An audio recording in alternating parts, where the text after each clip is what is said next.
All right, let's get to it. Let's get to it. As always, welcome back to another episode of Friday Night Live with the Sanchez Show. I'm your host, Eric Sanchez, aka Legend in Two Games. Got my brothers Will Gordon and Vernon Brownlee will be joining me shortly. We got week 4 picks. We got reactions to the Dame trade. We got reactions Thursday night football, and we got questions. I see Vern. Someone is celebrating today. I see Vern is celebrating. You got your mute on. Hold on. Let me take you off mute. Well, we can't get you off mute. Hold on, Vern. You muted. Sorry about that. Hello. There you go. I'm back. I see you're celebrating the American League East division crown. Actually, I'm not. I'm actually wearing this hat because my boy Ron was one of the biggest Oriole fans that I've seen, and he passed away a couple years ago. And his mom actually gave me one of his favorite Orioles hats earlier this year. And every time I was like, I think they're gonna do well this year, blah blah blah. And I've been keeping it by my bedside, actually, all season long. And I said, if they make the playoffs, I'm gonna wear it as often as I can. And it's important. Got an orange hoodie on. So yeah, he was a really big Orioles fan. So I'm pulling for them. Hopefully they win a World Series. And that's dope, man. Yeah. Nah, that's dope, man. Shout out to his family on that as well. I'm a national. Okay. Will, Will, he will be joining us at some point. I already let him know we're about to go live. But again, we have a lot to get into. We got the Thursday night reaction. We got comments already coming through right now. And then we got to go through the slate. So let's go through some of these questions. We'll wait. We're not going to get to the picks right away, obviously, because we want to wait till Will Gordon's in here. But let's get into the story that broke yesterday. Big. Yeah, it's big. It's big. We're not quite at NBA season yet. But this is big, though. This is big, though. Absolutely. Shout out to Kyrie Thompson. He was the first comment in. He said, top news in sports last few days, Dame Lillard traded to the Bucks. Thoughts? And should they be faves coming into the season? Losing Holiday is major on defense. Vern, I'm going to let you kick that off. I think that's a really good question. I just don't know how the chemistry is going to work. Also, we really haven't seen Dame play with any expectations. Yes, he's had situations in which his team has overperformed, but coming in the season with expectations bring a whole new level of pressure. Is Chris Middleton going to be healthy? I think that right now, I think him being healthy is really going to be the X factor at this point in time. But the thing that scares me the most, not scares me in a bad way, but I think that should be scary for the NBA is Dame and Giannis on a pick and roll situation could be lethal. It could be lethal. But like I said, I don't remember the last time a team, made such a move like this. And in the first year, they win the chip. I think there's going to be some growing pains. I think there are going to be some things they're going to have to work out with, especially on the defensive end. But this is the time where Dame has to put up. He's been talking all the time about how he wants to be on a team that can compete and with a coaching staff and organization that wants to win. And now he's with a team that's already won. Most people would not even argue that Giannis is a top 5 player in the NBA, probably a top 3 player in the NBA. So I think it's about time where he needs to step up and, put this money where his mouth is. I don't think it should warrant them being the favorites in the East. I think the Celtics should still be that, but it should warrant them being in a top 3 discussion. I think anything short of an Eastern Conference Finals would be a disappointment. Yeah, shout out to Pooh. Let me get to your comment in a second as well. I think in terms of favorite, no, I wouldn't make them the favorite. And here's why. To your point, it's very rare that we see these quote-unquote superstars get together and immediately it works.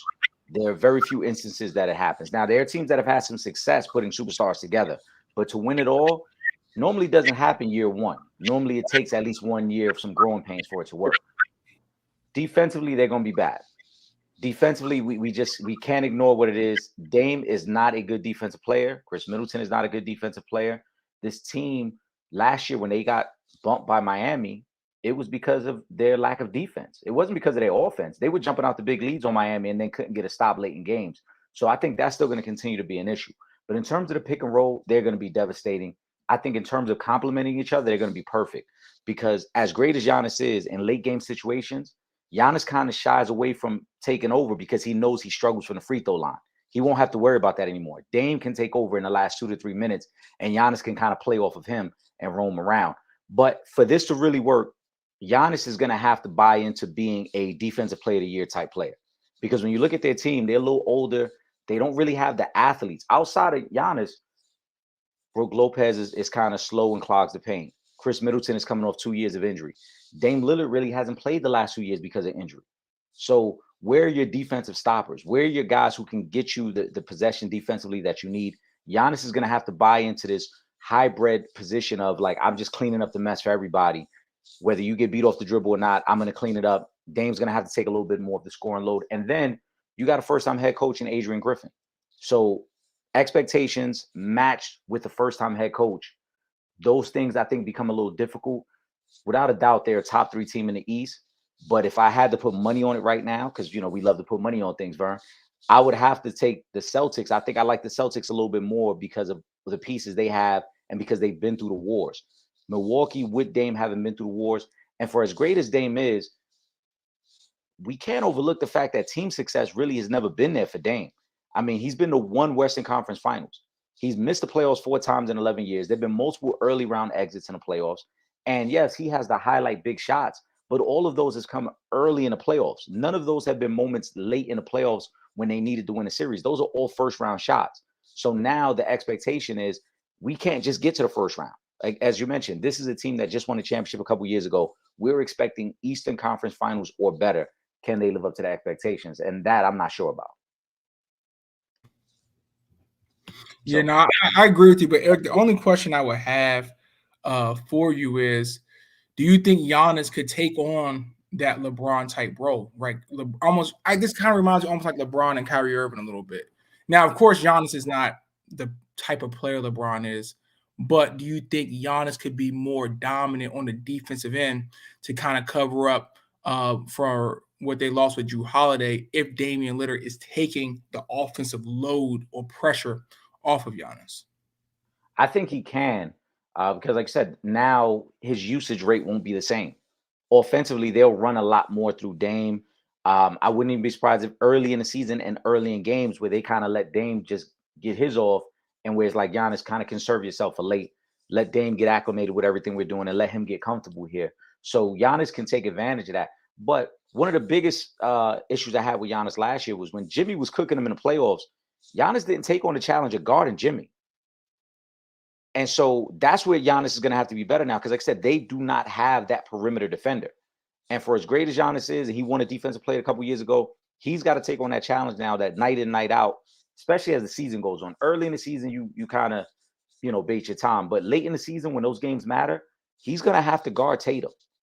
He's going to have to get out there on Jimmy Butler. He's going to have to guard the best player on the other team, because if not, Milwaukee's going to be giving up about $125 a night. I just don't see anybody else on their team that can play defense. I mean, that's true, but I think Giannis could be the best defender in the league. I think when you're expecting Giannis to do everything, I think it does take a toll on him. Like, people look at LeBron James and take it for granted. Everyone can't do that. LeBron James was built in a way in which he could be dominant on defense and be dominant on offense. But you can see even LeBron James gets worn down. But so I think Giannis, especially, I think he can really guard maybe 1 through 5, but definitely 2 through 5. And I think if you say, Giannis, so look, we don't need you to do nothing but play off ball, 5 minutes down the stretch, but we need you to shut down the number one option. I think that can work. I can see Giannis checking up, playing Jason Tatum, pretty much one-on-one ball in the Eastern Conference Finals game with him not having the expectation or the pressure to come down the court and score. Because it gets ugly. He has no moves. He has no bags, right? It's just him running into the paint. So now that he doesn't have to do that, he could probably be on the low block. I would love to see him develop like a low block post game this year. I think that could be kind of deadly. We'll see what happens, but I'm interested. This really got me piqued my interest early for the NBA season. I agree. As you already talked about the pick and roll, and now that Giannis is probably going to play off ball a little bit more, you can't just wall up defensively against him now. Right, you can't. Now he becomes a rim runner. Now he becomes a guy who can work the baseline, like you said. And if he could develop 1 or 2 moves down there, then they become really deadly because you already know Dame can give you. Dame rolls out of bed and gives you 25. Oh, easy. So it should be 35 now, but it should be 35 now. Well, he just came off averaging 32, so I wouldn't be surprised. He's in that range. But now you kind of let Giannis play off ball, and then you move him around and you do different things. That's where I'm really interested to see how they do this because with Middleton and his ability to create and shoot, with Giannis as a rim runner, and then with Lopez as a floor spacer, I think offensively they're going to be really good. But where do you put problem? Do you put Lopez at the 4 or the 5 right now? You leave Lopez at the 5. You leave him at the 5 because you try to limit some of the wear and tear on Giannis. Giannis is going to play the 4, Middleton at the 3. At the 2, it's going to get a little tricky. You probably go get a vet. I don't know if they're ready for Connaughton to be the starting 2, but maybe you go get a vet who's a little bit more defensive oriented there.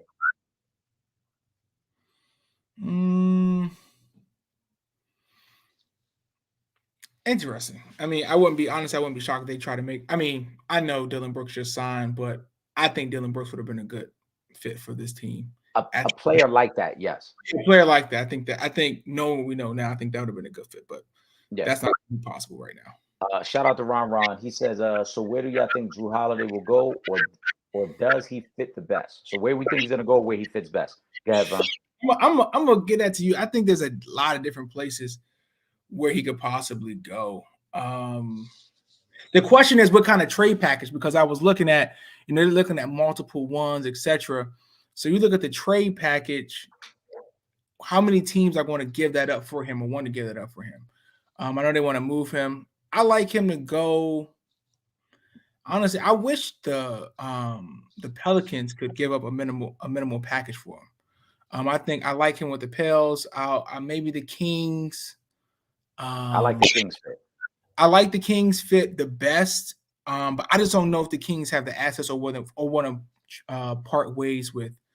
I just said multiple ones at this point in time, which I thought was a little steep. I'm like, what are we talking about here? So I think if the Kings can give a decent package, I like him with the Kings the best. To be honest with you, I like the Kings. I feel like the Kings need some experience. They need someone that has some grit and some true toughness to get them over that hump. Because I feel like last year, if they had that, they might have gone a little bit deeper into the playoffs. I like that fit there as well. They have their main piece with De'Aaron Fox and with Sabonis. So you add Holiday, a veteran like that, and I like that move there. In terms of young teams, I would love to see what OKC, because I just think OKC has the talent to be a playoff team, a legitimate playoff team. I know last year they were a play-in team. Playoff team. And then on the Pelicans fit is interesting. He played there. He was good there. I think they have some other things they need to work out though in that locker room. Yeah, I agree. Yeah. Right. But in terms in the East, I think he would be a perfect fit for Boston. I just don't think they can make the move. And I think he's a perfect fit for Philly. But again, Philly's got to figure out this James Harden thing. And maybe if they get some sort of 3-team deal going on with Harden on his way out going west and Holiday coming back, you make it work. But I would love to see a backcourt of like Holiday and Maxey. Ooh, that would be crazy. I would like to see them together. And Holiday played there early in his career. So now him coming back as a proven veteran and as a winner, I think he gives them a little something in their locker room as well. I like that. But yeah, for Portland, though, this is a win all the way around. I think Portland handled it the best they could. They took care of Dame. They got him to a winner. Mm-hmm. They got quality pieces back. Getting DeAndre Ayton back, getting Nurkic off their books was big for them. And now they move forward. Scoot Henderson, I know you're high on Scoot. You talked about him in the past. So now they move forward. It's Scoot's show now. Scoot Rookie of the Year. He might put Wes Unseld. I think I have him as Rookie of the Year. He's going to be the favorite Rookie of the Year. I'm not a big fan of the whole NBA logic of if you sit out your rookie season, you're still considered a rookie. So to me, Chet Holmgren has an advantage over him in that way because Chet got to travel with the team and Chet got to be around the game. Same thing I said about Ben Simmons when he won it over Donovan Mitchell. I hate that idea that you get to redshirt in the NBA and still be considered a rookie. No, I agree with you. But like I said, he's going to put Wes Unseld. You know what the Wes Unseld is, right? What's that? Rookie of the Year, MVP of the league. Nah, he's not winning MVP of the league. You got to slow down. Oh, shout out Unseld, man. Come on. Shout out to Juju. Said low key the Suns got better than me. They added some depth. I don't know. I mean, yeah, they added a little bit of depth, but Nurkic hasn't been healthy. They need more of a defensive big man. They don't need an offensive minded big man like Nurkic. Grayson Allen gives them a little bit more, but they still so guard heavy again. And I'm not a big fan of this whole idea of Beal and Booker as your starting backcourt. But in terms of depth, yeah, they added some depth. They still got to stay healthy though. Their three biggest stars miss a lot of games. Beal and KD most. And then Nurkic, another guy who misses a lot of games and who's making almost $30 million a year to give you 12 and 8. So I'm not like amazed by what the Suns did, but I still, maybe Vern, you could let me know. Maybe your opinion was different. I don't understand where the relationship soured with DeAndre Ayton, because DeAndre Ayton looked good for them when they went to the finals a couple years ago. And for whatever reason, from that moment on, it's like they couldn't wait to get rid of him. I don't know what happened with DeAndre Ayton either. I'm not sure if it's a progression thing. They wanted him to take the next step. I'm not sure if it was just a disagreement in the way that he should be used. I have no idea. I thought he was going to be a good piece for them. I know the Suns, for one, if KD's your best player, you're not going to win a championship. So let's just start there. If you got Bradley Beal on your team, he's not going to be healthy enough for you to help you win a championship. And I don't think he's really that great of a player. He was a player in Washington, and he had to take all the shots. I mean, Devin Booker is a legitimate threat, but Devin Booker is a one-way player. I think the Suns are just, there'll be a team that will compete, they'll score some points, but a legitimate contender, nah, that's not it. Yeah, I mean, like I said, star power wins out in the NBA. We know that they will, again, be a playoff team. They'll be in the second round of playoffs. But to me, does this move close the gap between them and Denver? And I don't think it does. Denver took them out in a gentleman's sweep last year. So if you're telling me you're adding Bradley Beal, who hasn't played meaningful basketball in about 5 years, you're adding Nurkic, who hasn't really played meaningful basketball in about another 3 or 4 years, you're not adding guys who are championship caliber guys. You're just adding names at this point. So I'm not too sold on the Suns. Again, yes, a playoff team. Yes, KD will put up phenomenal numbers. Book will put up phenomenal numbers. But in a series, I think it'll flame out. Let's see what else we got here. Javon Pastor wants a USC Colorado preview. He also, well, hold on. Before we get to that, he had a WNBA question. Y'all been keeping up WNBA playoffs. Liberty is up on the Suns right now. Last time I saw they was up 14. The series is tied 1-1. And they looking to go up 2-1 and possibly move on real soon. And then USC Colorado. Preview that game, which I'm looking forward to. Give me a winner. Vern, go ahead. Real quick, the Aces are going to win the WNBA championship. We knew that from day one. I mean, it's easy. The Liberty's still around. Until the Liberty out, I'm rooting for the Liberty. Yeah, I mean, the Aces were going to win a championship from the beginning. So, I don't really much to talk about there. They have the best team, they have the best roster, they have the best players. Now, I will say Asia Wilson should have been MVP. Oh, absolutely. I 1000% thought Asia Wilson should have been MVP. No, Brandon, but you know how it goes. You know how it goes, right? So definitely should have been MVP. And be honest with you, Sabrina missed those free throws against the Mystics. If they don't get that rebound late in that game, we talking about maybe a completely different setup right now. But the Aces, just all the way 100%. I don't know why is the first round in the WNBA only 2 games? Like, I mean, best of 3. It should be 3. It should be best of 5, but we can get to that in a row. USC, Colorado. I mean, Colorado doesn't have a defense. I mean, is USC going to punt the ball? I don't think USC is going to punt the ball. I think there needs to be a prop bet. Does USC punt the ball this game? I don't think they will. I truly don't think USC will punt the ball. They might turn it over, but it's no way. There's just no way. Colorado's defense is trash. USC wins this game by at least 28. So the spread is 21.5. After the showing last week, I think that's an appropriate spread. Now, I think Colorado will cover just because there will be a pride factor. No, I don't think they come close to winning. I'm talking about cover. You say they come with their 3 touchdowns? Not a chance. They could lose. Listen, they could lose by 17, and this game will still be over in the third quarter. Oh, I mean, that's true. I think they're gonna lose by 28 at least. Now, the problem with Colorado has been the same, and I've said this for weeks, and I love Prime. They cannot stop the run. They're giving up over 200 yards on the ground. So when you give up that type of production defensively, and teams can just eat away at the clock, it puts way too much pressure on your offense to perform. And Shedeur has to be damn near perfect for you to win. He had to be perfect just for them to beat TCU. He had to be perfect just for them to beat Colorado State. Now that the competition has gotten better, you can't expect them to be perfect. These are the best of the best teams, so they're going to lose again. I think they'll cover, but I don't think they keep it within 2 touchdowns. I think this is a game where they lose by 17, maybe 20 points. They cover the spread, but lose by multiple touchdowns. Eric, are you serious? I'm serious. Listen, we know how this works, Vern. You and I gamble on a lot of games. We know how it works. The pride factor comes in, a team gets overlooked a little bit, and they'll hang tough early. But USC will march up and down the field on them. We know that. We know Caleb Williams. This is probably a 3-touchdown day for Caleb Williams, maybe more, but at least 3. Eric, at least 3. Think big. 5 touchdowns. They're gonna run the ball on them. They Oh, they got like USC for all the hype about Caleb Williams, and Caleb Williams is the number 1 pick in the draft. Don't get me wrong. USC runs the ball for almost 200 yards a game. They like to keep a balanced offense, so they're gonna run the ball and they're gonna exploit Colorado.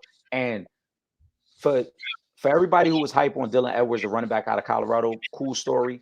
Last week showed you his deficiencies because he cannot pass block. Every time they kept him in, Oregon just blitzed on his side of the field and forced him to block somebody, and he couldn't block anybody. So USC is going to look at that same tape, and they're going to say the same thing. You line up Dylan Edwards on the right side, we coming off the edge on the right side. You line him up on the left side, we coming off the edge on the left side. Long story short, you're going to have to take Dylan Edwards off the floor. I mean, off the field. 56-28 minimum. It could be worse. Possibly. I mean, like I said, I think 17 to 20 point loss. I think Colorado comes out on fire to start the game. They'll feed off the crowd a little bit. It's a very early start, so I'm surprised that game is starting at 12 o'clock. That's a very early start. But and then USC will settle in, and USC will do what they do. And like I said, 17 to 20 point victory. I got them there. Let's see what other questions we got here. NBA related. I like this one from Poole. Did y'all see what Jabari Parker said on the NBA? Deep comments. Vern, what you think? Man, these are just bums who can't play in the NBA anymore. I mean, that's what I say. I mean, Jabari Parker, I understand. Okay, let's start here. What he said is legitimate, right? About the only 4 or 5 teams play. All that's legitimate. But that's not why you're not playing in the NBA. Those are why he's not. Those are criticisms of the NBA. That's why, they might have a viewership issue, no doubt there. But that's not why you're not playing in the NBA. The reason why you're not playing in the NBA is because you're not talented enough. You don't fit the scheme. You don't fit what your team's trying to do. Yeah, I mean the game it's unfortunate, but he had injuries back to back early in his career. And in professional sports, you miss a season, you're lucky to still be around. You miss multiple seasons, you're not going to get another shot. And that's what happened with Jabari Parker. He missed multiple seasons, and the train keeps moving. There's new fresh blood coming in every season. So his critiques of the NBA are accurate. I think it's something that we've all said, that the style of play has completely changed in the NBA, and the development of players has completely changed. But that's not why Jabari is not in the NBA. He's not in the NBA because his time has passed. The injury slowed him down. New fresh wave of players have come in. And remember, there's 12 guys that dress. There's 15 guys on the roster. If I'm drafting 2 or 3 new guys every year, and with the G League rules now of being able to stash some guys in the G League, stash some guys in Europe, you're going to fall by the wayside. You're no longer the new pretty thing in the league. So it is what it is. Poole also wanted to know who he had as faves in the East and the West. I think we kind of went over. Like I said, I feel Boston should still be ahead of Milwaukee. And in the West, I think Denver's the champ until proven otherwise. I agree with you. I think the Warriors might make more noise than I think they may make a little bit more noise this year. But I think honestly the Warriors got 2 years. I think the West will be interesting, Eric. I don't think Denver goes back. I don't think Denver goes back, but I also don't know who comes up and emerges as the Western Conference champion. I think it's a little tougher in the West. Again, Joker and Murray, if you got those 2 guys healthy, and then with the complement of pieces with Aaron Gordon and with Michael Porter Jr., you're still the best team in the West. But the Lakers could be a move away. Speaking of the Lakers, Juju wanted to know, do we think Bron and AD will play 65 games? No. Load management. Bron's got the exception from the league, right? Even though they're trying to bring in new rules for load management, he is able to avoid those rules. AD's, I don't remember the last time AD ever played 65 games. Maybe the bubble season. Other than that, I don't think there's been another season that he's played that many games. So no, they won't play 65 games. We got some James Harden questions here as well. James Harden to this point may be getting blackballed. He's been a problem his last 3 stops. He went to the strip club with females holding a sign saying Maury is a liar. James Harden is not being blackballed. But go ahead, Vern. Yeah. James Harden creates his own problems. Every time he gets to another place, he says, if it doesn't work out, I want to go somewhere else. If I'm a GM, why would I want to bring a player in and pay him all this money, try to build around him? Because James Harden is a player that, at least, maybe not now, but I guess the way he portrays himself as still this, bona fide superstar. Why would I do that when I know the next year you're going to have a trade? I gave up assets to get you, and then now I got to now trade you. He's causing that on himself. I don't understand his situation. I think Philadelphia is a good spot for him. I don't think he's buying them for whatever reason. I think he wants to be just gifted and handed a championship. And until that happens, he's going to continue to want to bounce around the league. So he's creating his own issues. James Harden is not being blackballed. Let's go through the timeline here, right? James Harden quit on the Houston Rockets. Let's not forget the press conference when John Wall and DeMarcus Cousins said Harden had no interest in meeting with them or staying in Houston when they signed him. Now, I'm not saying John Wall and DeMarcus Cousins are supposed to make you change your mind, but as a leader and as a professional, you at least should meet with the guys and see what direction we're going for that season. He showed up out of shape. He wanted nothing to do with Houston. He forced his way to Brooklyn. He got to Brooklyn. He didn't like what he was seeing in Brooklyn. All the rumors were that him and Kyrie really weren't seeing eye to eye. He didn't want to be there, so then he forced his way out of there. He gets to Philly, right? We hear the story leak last year that he's interested in going back to Houston. Now, think about that for a second. Who would that story come from? It would come from James Harden. Houston was in complete rebuild. So only if James Harden stated, hey, I'm interested in going back to Houston, would a story like that ever leak out. He allowed the story to leak. He was opting out of his contract. That's what we heard, right? Then when he saw there was no market for him, decided to opt into his contract and then try to force Daryl Morey to trade him. None of this to me speaks of being blackballed. This is a guy, like I said, who has really damaged his own image around the league. As you mentioned, Vern, you look up and down the league, there aren't really many places where he fits. Because if you're trying to compete and win a championship, he hasn't proven he can be that guy. And if you're trying to rebuild, is he the guy you want around your young guys? As Juju mentioned, he in the strip club all the time. I ain't mad at the strip club. I'm not mad at that lifestyle. But there's no way you could be a leader of the team coming out saying the president of basketball operations is a liar, showing up out of shape. I don't want to be here, quitting on teams. So the young teams that are developing don't want anything to do with you. And the veteran teams that are close enough to win a championship know that you haven't proven it because your track record in the playoffs speaks for itself. He's never played well in the playoffs. He's come up short plenty of times in big game situations. James Harden, to me, his best bet is to stay in Philly, have the best season he can possibly have, and then focus on the contract in the offseason. I agree with that. And that answers your question as well, Gary. Gary, because he mentioned, does he stay? Yeah, he's staying. I don't see him going anywhere. You can't go nowhere. You know how many assets they gave to get him? He's not going anywhere. No. He's not going anywhere. First of all, Daryl Morey is not a guy who's going to bend just because you say, "Oh, I don't want to be here." He showed that with Ben Simmons. He's gonna wait it out as long as possible. He's going to try to find the best deal for his team. Also, if you're Philly, you've got to be careful here because if you trade Harden away just for scraps and this falls apart, what's stopping Embiid from then asking for a trade out? Because Embiid has already been part of different regimes. This is like the third different front office Embiid has been a part of. He's already on his fourth different head coach at this point. At some point, Embiid could say, I'm tired of this too, and I want out. So you got to tread lightly and make sure that you make the quality move to keep you a contender. That's how I see it going. Who else? What does he got? And Pooh, I didn't forget your other question, Pooh. It's just that Will's not in here. Speaking of.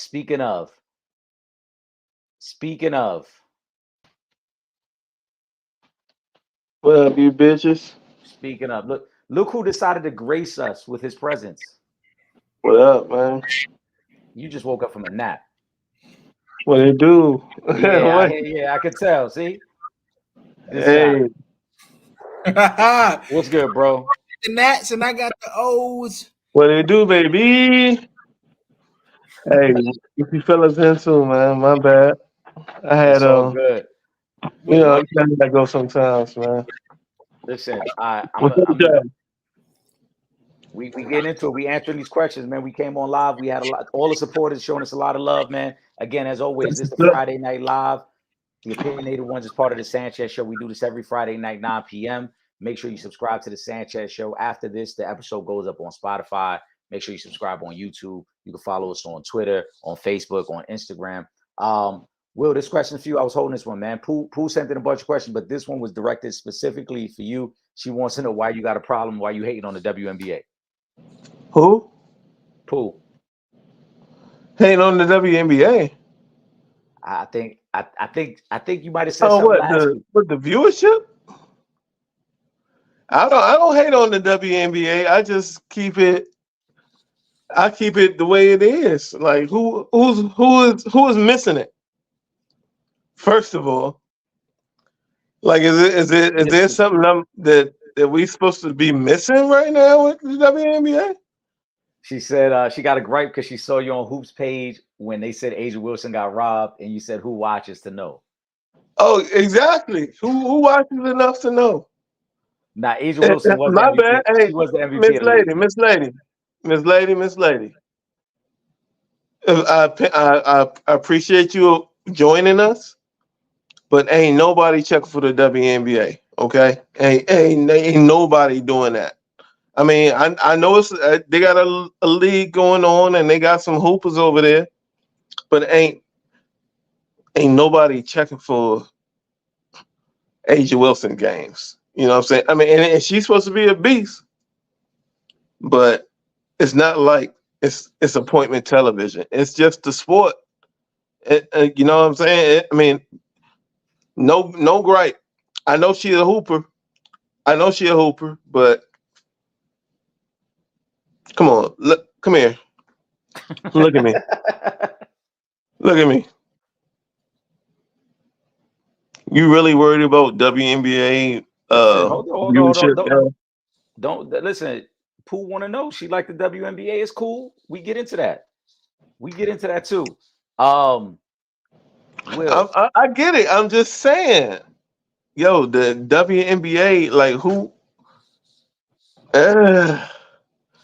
Like until it reaches that viewership that that we need to be paying attention to. And I'm a girl dad, okay? So you know what I mean? And my daughter's on the basketball team. But I know this at the same time, when I'm at my daughter's games, I'm not expecting the rest of the community to be behind her games because they not. Because that's not what women's basketball is. I'm just keeping it a buck, you know what I'm saying? Like that's not a thing. But I do acknowledge that there are some hoopers in the WNBA, but come on, let's not play around, okay? Let's get into some things. Will. What up, counselor? What's up? Hey, Pooh. Yeah, I'm eating some bomb chicken thighs. I'm sorry. It's good. I want to eat them. It's how it goes down on the live. It's fine. I apologize. It's how it goes down on the live. It's cool. She want to know your thoughts on it. On the WNBA, I like. Yeah. I mean, I was talking about the Missy game. I watched the Missy game. You know, Missy's my team. DC's my team. My dad is a huge, by the way. My dad's a huge ladies, women's basketball fan. Like, he knows everything about every. I mean, I know about every player because he always talks about it. Like, he's a big UConn fan supporter. So, same with the Mystics. So, I'm in the WNBA. I know a lot about the WNBA. So, I think it's cool. I think it's fine. I just don't like the way they do the things. I think their marketing sucks. I think the way that they have their playoffs sucks. I feel as though if they were to actually put some effort behind it, I think I understand they have a cash flow deficit problem. But I think if they were to actually try to get some power behind it, maybe do something of kind of innovating, maybe get some kind of support because they are some good players. Will, believe it or not, like for example, look at the women's college basketball last year. The women's college basketball finals and their Final Four had more views than the men's. Right, Caitlin Clark and Angel Reese. Wherever, if they ever play again, I'm going to the game. I don't care where it is. I don't care if it's in the middle of Nebraska. I'm coming. Right. So you can get people to watch the game. You just got to be creative in the way that you market, and you got to have players that can market the game. And I think the WNBA doesn't have that, whereas the college lady basketball does. Angel Reese, I'm following her where she go. Caitlin Clark can follow where she go. Right. So it can happen. I just think they just got to be a little bit better with the way they market their stars. That's a fact. We kind of talked about that on a different episode as well. So I agree with that. Will, let me get your thoughts on the hold on, because we're gonna get to the NFL real soon. But Will, since you joined the party late, I gotta get your thoughts. We already spoke on it. Dame Lillard to Milwaukee. How do you like it? Like if you watch, like if you a fundamental basketball guy or a dude that just knows regular hoops, this is a trade that's like, it's one of those that where it makes perfect sense, in my opinion. You got, how you gonna stop pick and roll against the Milwaukee Bucks right now? You can't. If you run it, that's what I'm saying. Like if you play ball, you already know how you running pick and roll. You know what I'm saying? With one of the best finishers in the game on both, like you got one of the best finishers at the rim and one of the best shooters. Like it's gonna be a problem defending those guys. Like they don't have to do nothing else for me. They don't have to do nothing else for me except the clipboard. Like whoever their coach is with it. Like who's the coach? The Adrian Griffin. Adrian Griffin, bro, you got it easy. All you gotta do is run pick and roll. Run pick and roll. That's it. You know, and what else you gotta do? Because you got one of the best finishers at the rim. You got one of the best shooters in the game.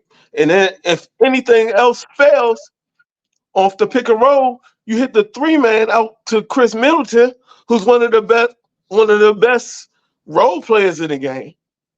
They're gonna be a problem. Like it's like that trade itself told me today that it's gonna be the Bucks against the against the Nuggets in the finals next year.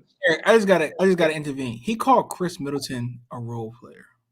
I just want to I'm not calling him. I'm saying as far as the scheme goes and what NBA, the hierarchy, nobody's gonna call Chris Middleton a superstar. Even though I know his value to the team. Like, as we spoke in the past, one of the things where they were lacking was when Chris Middleton was hurt. You know what I'm saying?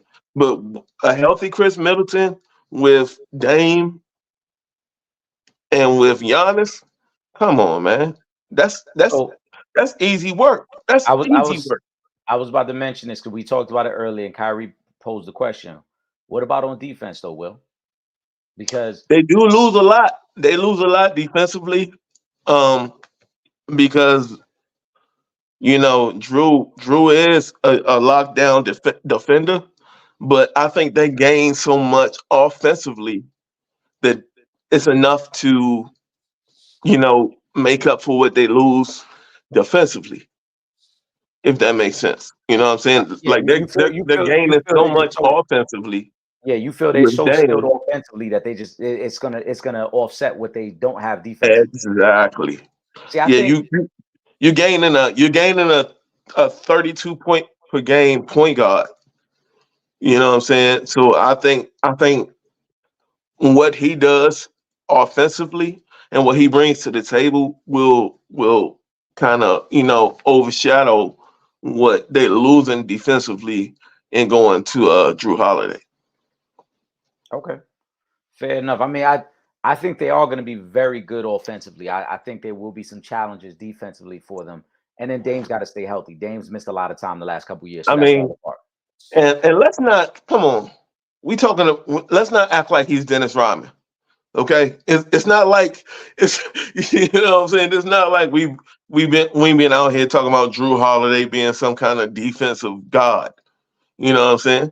He was good on that in that spot and on that team. But come on, he's not an all-time great or something. You know what I mean?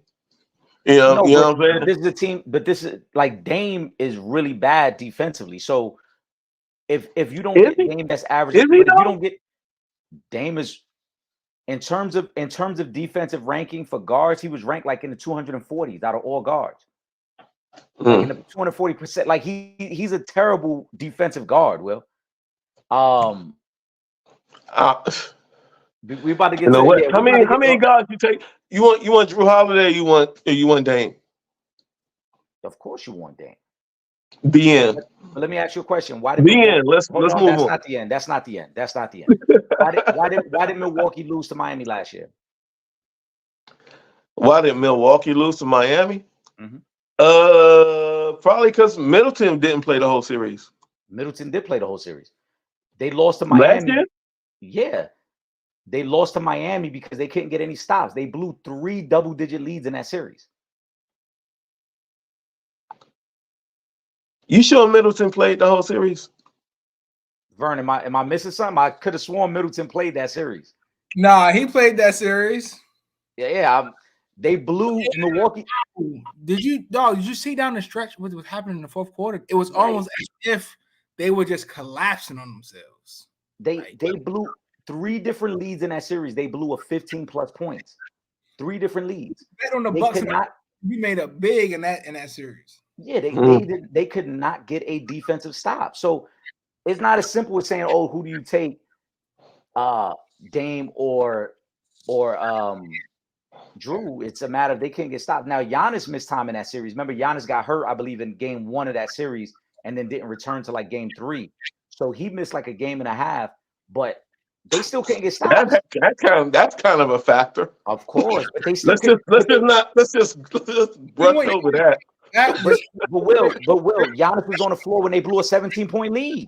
Giannis was there, when they blew a 17-point lead in game 5, Giannis was on the floor. When they blew a 15-point lead in game 4, Giannis was there.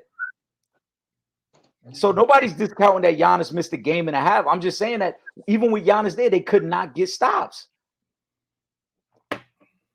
We're going to forget that part, though. Listen. All right, let me ask both of y'all. Where would you rather be? With Damian Lillard and Giannis, or with Drew Holiday and Lillard? I mean Drew Holiday and Giannis. All I'm gonna say is Drew Holiday and Giannis won a championship. That's all I'm gonna say. Right. But we're not arguing who's the better player, Will. We're stating the facts. The fact is that this team is going to have a lot of issues defensively. So to immediately pencil them in as the best team in the East and say, "Oh yeah, without a doubt, they go into the finals," I think that's a reach right there, because they still have to figure out things defensively to get to that point. This is a team that just got bumped in the first round of the playoffs because they had no defense, and now their defense got worse. What guard in the NBA in the East are you worried about that Dame can't handle? So you're telling me? No, straight up. Who are you worried about? Who are you worried about for Dame? Any guard in the East. He can't guard anybody. Who is Dame locking down defensively? I think it's gonna be I think you're gonna learn. Y'all gonna learn. See, them Portland games come on at like 11 o'clock, 10 o'clock. Y'all gonna see. You know what I'm saying? Hold on. Y'all gonna see this year. You're gonna see. I want to play devil's advocate here, right? Because I think Dame is a phenomenal player. So this isn't to shit on Dame. I think. It sounds like you're shitting on him. It sounds like you're taking a whole. He can't play defense. The numbers back that up. He can't play defense. He cannot play defense. The numbers back that up. But again, to play devil's advocate, how many big games has Dame been in? Outside of the first round of the playoffs, how many big games has he been in? Not a lot, because he's out there in Portland playing with hold on. a whack team. But you don't use that excuse for Bradley Beal. Bradley Beal played on bad teams, and we say Bradley Beal ain't played no meaningful basketball. Do we not? And what do I say about Bradley Beal? He got no What handle. What do I say about Bradley He's Beal? overrated. That he got no handle and he's overrated. But my point is, Dame has not played any big, meaningful game. He's been to the Western Conference one time in 11 years. And we talk about Dame Lillard as if like he was carrying Portland year in, year out. They was getting bumped in the first round, second round. It's the talent, though, man. When it's different. You know what I'm saying? It's so different with him. He is one of those players that, you can go through NBA history and look at dudes that were on teams that couldn't win, but were very skilled and talented. And you can't sleep on Dame Lillard. Like you talking about him like he's like you penciling them into the finals as if like it's a foregone conclusion. They're not better than Boston. They're not better than Boston right now. Yes, they are. You're telling me a Boston team that has already played in 4 Eastern Conference Finals, went to the NBA Finals. The best player on Boston is Jason Tatum, right? Yeah. He is good, but only won when players like Marcus Smart showed up. Where's Marcus Smart right now? Marcus Smart is in Memphis. Exactly. So you telling me when they went to the finals a couple years ago, Jason Tatum didn't have a historic run through the playoffs to get them to the finals? They only made it. Oh, you mean the year that Chris Middleton was hurt? That year? Is that what you're talking about? Also, so if we're gonna use the hypothetical, no. Is that the year you're talking about? Yes or no? All right. So hold on. So what are you basing Milwaukee's logic on? Because the only time Milwaukee the only time Milwaukee had a successful season was the year that Kevin Durant's shoe was too big and it should have been a 3 instead of a 2. The year that they probably could have got smoked and swept by Brooklyn if Harden and Kyrie don't get hurt. And where was Boston that year? And where was Boston that year? Boston lost to Brooklyn in the first round of the playoffs. Yeah, in the first round. Everybody was going to lose to Brooklyn. Everybody that year, if Brooklyn doesn't get hurt, everybody's losing to Brooklyn. We know that. You're trying to have it both ways, bro. How? That's what I'm hearing right now. You just try to use the logic. Oh, when Chris Middleton was out, that's the only reason they lost to Brooklyn. Well, if we're going to use that logic, the only reason Milwaukee even went to the finals, the only reason Coach Bud didn't get fired sooner, the only reason we didn't hear about Giannis wanting out of Milwaukee sooner was because Kevin Durant's shoe was a size too big. Is that not true? If Kevin Durant knocks, you know that. That's why you laughing. Because if Kevin Durant knocks down that 3 and they beat Milwaukee, the Milwaukee Bucks, they break up that team right after that. They don't even get to stick around. He did not, but he didn't. Right. So guess what? Chris Middleton wasn't there for that series, but Jason Tatum was, and Jason Tatum showed up, and Jason Tatum led them to the finals. So you think Boston's a more talented basketball team than Milwaukee right now? Yes, they got more depth. Well, we'll put your money on them. You put them on Boston. I'm putting it on Milwaukee. I think Milwaukee's going to that chip. I'm not saying they're going to win it, but I think they're going to represent the Eastern Conference in the NBA Finals. They got to show me before I pencil them in because I'm not just going. Dame Lillard Dame is different, man. Like cool. Come on, man. Y'all watch the league like I watch the league. We all watch the league. So are you shitting on Dame? Kevin Durant is different. What has Kevin Durant led any team to the finals since he left Golden State? Man. It's see, that's the thing. He's not the complementary piece that I think that Dame is for Giannis. But I think it's about being a complementary piece and making it fit basketball wise. You know what I'm saying? I think what's the weakness of adding him to the Bucks and taking away Drew Holiday? But Will, and that's one thing I've been hearing all day long. A lot of people talking about Drew Holiday. Come on, man. ain't nobody been checking for Drew Holiday his whole career. And now all of a sudden today he's Isaiah Thomas. Nobody Fuck said that. it was Isaiah No, Thomas. But I'm just saying that's I mean. People acting like teams, he teams ain't are good. like he's a serviceable point guard that plays good defense.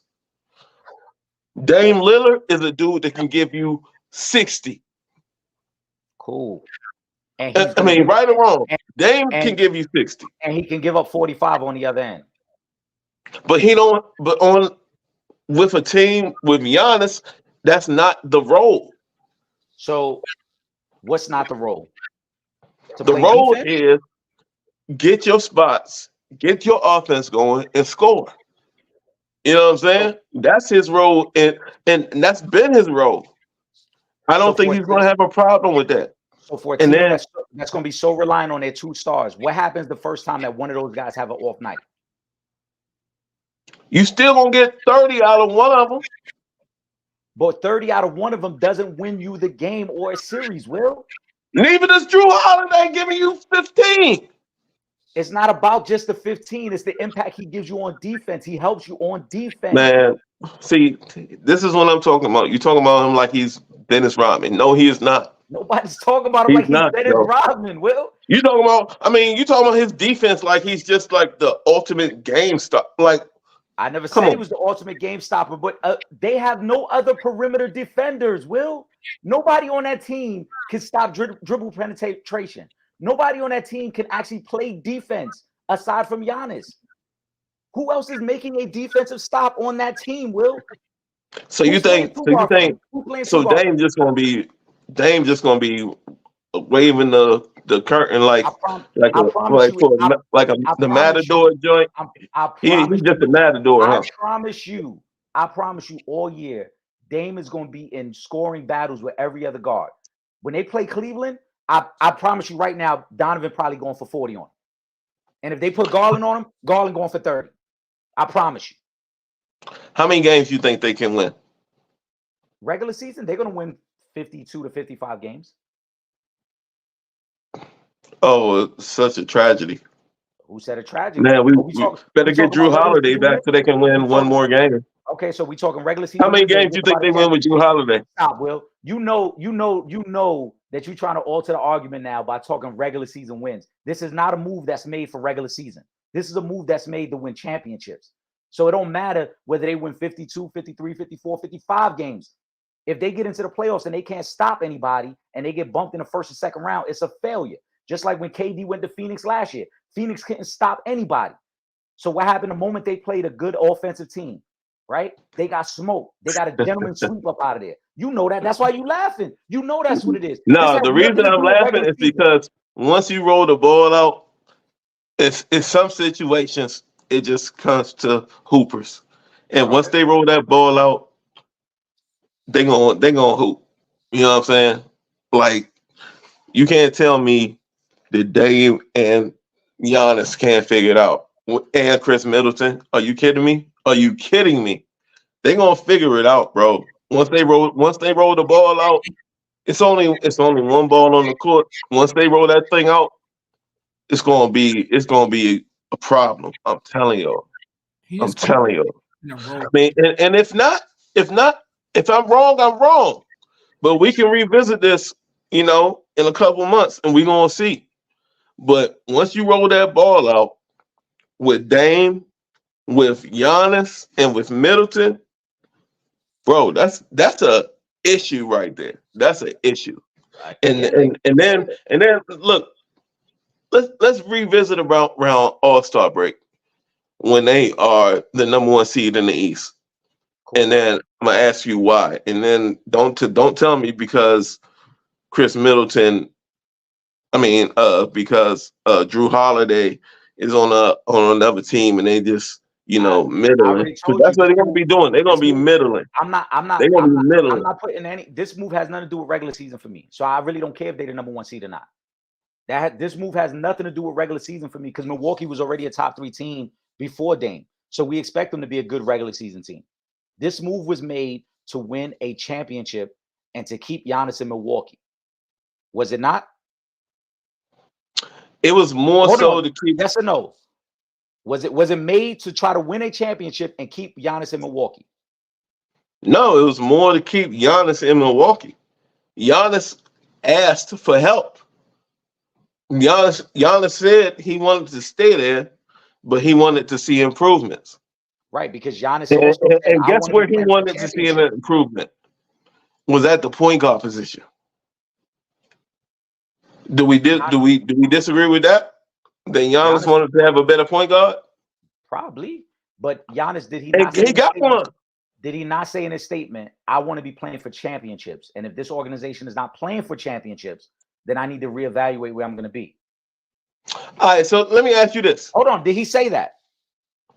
Yeah, he said it. So again, this move was So made. if This move was made to win championships and keep Giannis in Milwaukee. So if they the number one seed at the All-Star break, what did they accomplish? You throwing out them being number one seed at the All-Star break like that solved the issue. That's not what this is about. no, I'm just saying as a point of reference. If Giannis, as you said, if he wanted another guard, who else could they go get to help him win? Who else? Who else? Who you got that better? was available Who you right got now? better running? Who you got better at the guard position that they could win and got? You mean Go ahead and throughout the tell me. league or who was available? Period. Who was Yeah. available? It ain't many options that were better than Dame that were available. Cool. Then what are we talking about? We're talking about the fact that you penciled them in as if like this ends all discussion in the East. When I don't agree with that. It does not end all discussions in the East. This was a team that lost in 5 games in the first round of playoffs. You telling me now So we talking about just because they got better offensively, they automatically the cream of the crop in the East? No, they not. they are Okay, we go and talent. I'm telling you, man. You'll see. Like let me get to Kyrie's question. Hold on. Talent just outweighs everything else in the East. We're gonna let this play out. I'm gonna get to Kyrie's question before we get to the NFL picks. I have not seen it, but he wanted to know: have any of you guys seen the Shannon Sharp interview with Brittany Renner? Yes, I did. Brittany Renner has nothing to do. I didn't know who she was until she was on that show. You know what I'm saying? I was like, I still don't really know who she is. I just know she got that thing on her. You knew who she was, Will. You knew who she was. No, I didn't, for real. I didn't know who she was. She the one who finessed PJ Washington. I didn't know that. Like, I just know she got that thing on her. Brittany Renner. I didn't know who she was until Shay Shay put out a promo video with that thing poking out. I was like, wait a minute. I had to Google this chick. I'm like, who's Brittany Renner? Well, she's very mid. Even I still don't even know who she is. I just know she got that poke out. Very mid. We can move on from Brittany Renner. I just know she got that poke out. And then I watched the Club Shay Shay joint when she said 35 dudes knocked her down and was like, yo. That's all I know of her. I still to this point and in this moment right now don't know what she does. Like, is she a singer? And no. Is she a rapper? Like what does she do besides poke that thing out and let dudes beat? I mean, for real, who is she? Y'all educate me. Educate me at this point. Who is she? I don't understand why she was interviewed by Shannon Sharp. I don't understand. I don't get the interview at all. Yeah, that's a great point, Counselor. Of course, that's why I didn't listen. She has no affiliation with sports. She's mid. Aside from PJ Washington being her baby father. All you need to do is watch her stand next to Meg Thee Stallion. Meg Thee Stallion and Brittany Renner come together for some kind of thing. Watch Meg Thee Stallion next to Brittany Renner, and you're gonna be like, damn. I think somebody said it's like watching a Phantom next to a Chrysler 300. That's exactly what it's like. Like, Meg Thee Stallion's a Phantom. She's a Chrysler 300. She's a small kid, whatever. Yeah. Like, I didn't know who this chick was. Now, she fine. You know what I'm saying? She fine as hell. Yeah. But it's a lot of fine chicks out here that ain't on Shannon Sharp show. You know what I'm saying? I seen her without the makeup, dog. She very mid. Yeah, I seen her without the makeup. Well, with the on Club Shay Shay, she was dogged hitting, up. she was checking on the boxes. As far Of as course, because she knew she was looking good on that, she knew but it was going I viral. still don't know who she is. Listen, let's get to some picks, man. Let's get to what the people want because we're giving out a lot of free money here, man. It's free money Fridays. That's what we're gonna start calling it. Just a reminder though, we do this every Friday night live with the Sanchez Show, 9 p.m. sharp, Facebook, Twitch, and YouTube. Make sure you subscribe to the Sanchez Show. After this, it will be up on Spotify. You can see the audio and video over there. Just to give the people the background, man. Last week was another successful week. It's just going crazy right now with the picks right now. Vern, did any of the parlays hit last week? Actually, one of them did. My rescue parlay hit. I had the Pats, I had the Bills, I had the Dolphins on the parlay, and it hit. It wasn't the parlay that I wanted to hit, but it hit. You know, I posted on my Facebook. I posted 2 separate parlays, and I said this is my rescue parlay, and it hit. It was actually the parlay that had the higher odds. You know, I try to give the people what they want. And the only reason you didn't want it to hit is because you had the Bills. Yeah, but you know, I knew about that. Maybe at some point in time, right? So, you know, I get people what they want. If they played it, I think the odds on that was like around like 290, 300, whatever it was. So if you played it, you won money. If there you didn't, go. Bad for you. Yeah, I don't know how many times we got to tell you guys to lock in because the picks are hitting every week. Every week the picks are hitting. Last week, outright, Will had another strong week, man. I went 11-5. Will went 10-6. Vern went 10-6 outright last week. Against the spread, I went 10-4. Vern went 6-8. We had 2 pushes last week because we had Green Bay and Cincinnati. Both those games were a push, so I didn't count those on the win and loss. But on the season, man, I need to chill before they come after me because my season record right now, outright, I'm 33-15 on the season. Outright. Almost 20 games over 500 right now. Against the spread, I'm 30-16. It's going crazy right now. Will is 27-21 outright. Back-to-back good weeks, Will, after week 1. Slow start.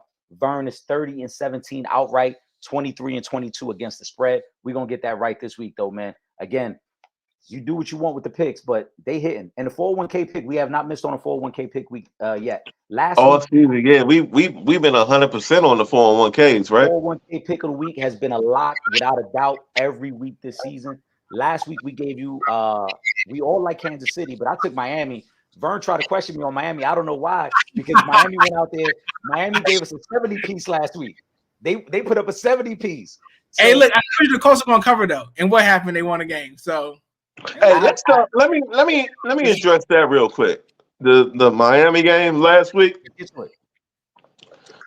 Mike McDaniels, go for that record, bro. Mm-hmm. Are you fucking kidding me? You get to 70 and then want to sit on the ball. Are you fucking kidding me, bro? Get the record.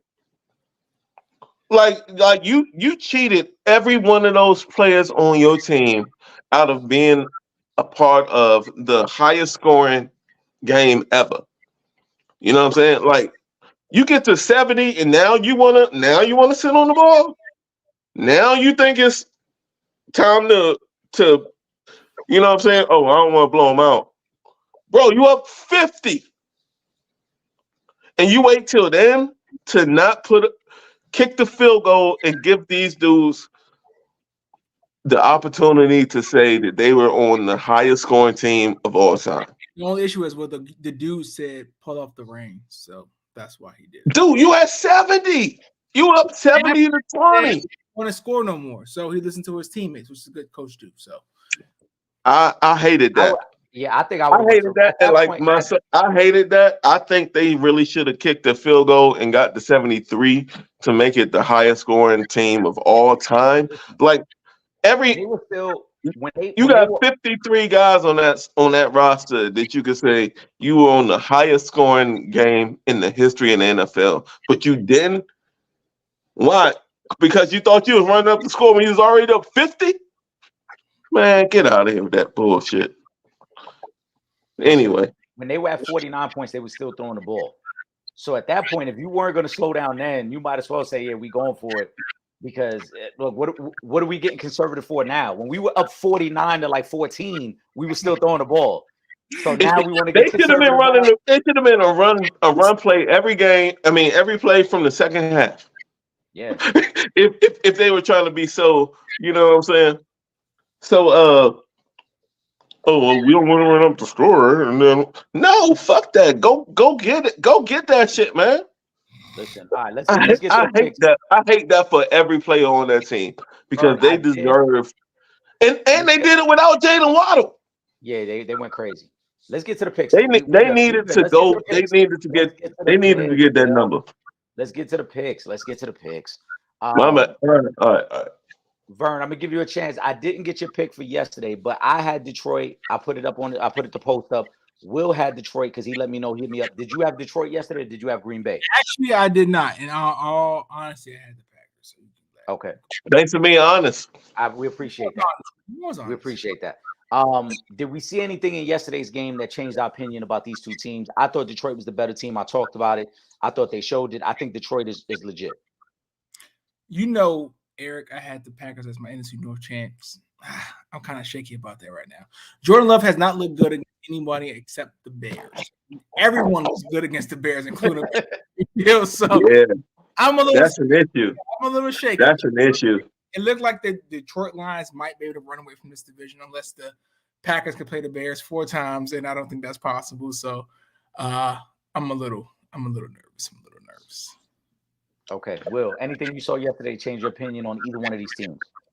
No, I expected it to go the way that it did, but it's an issue.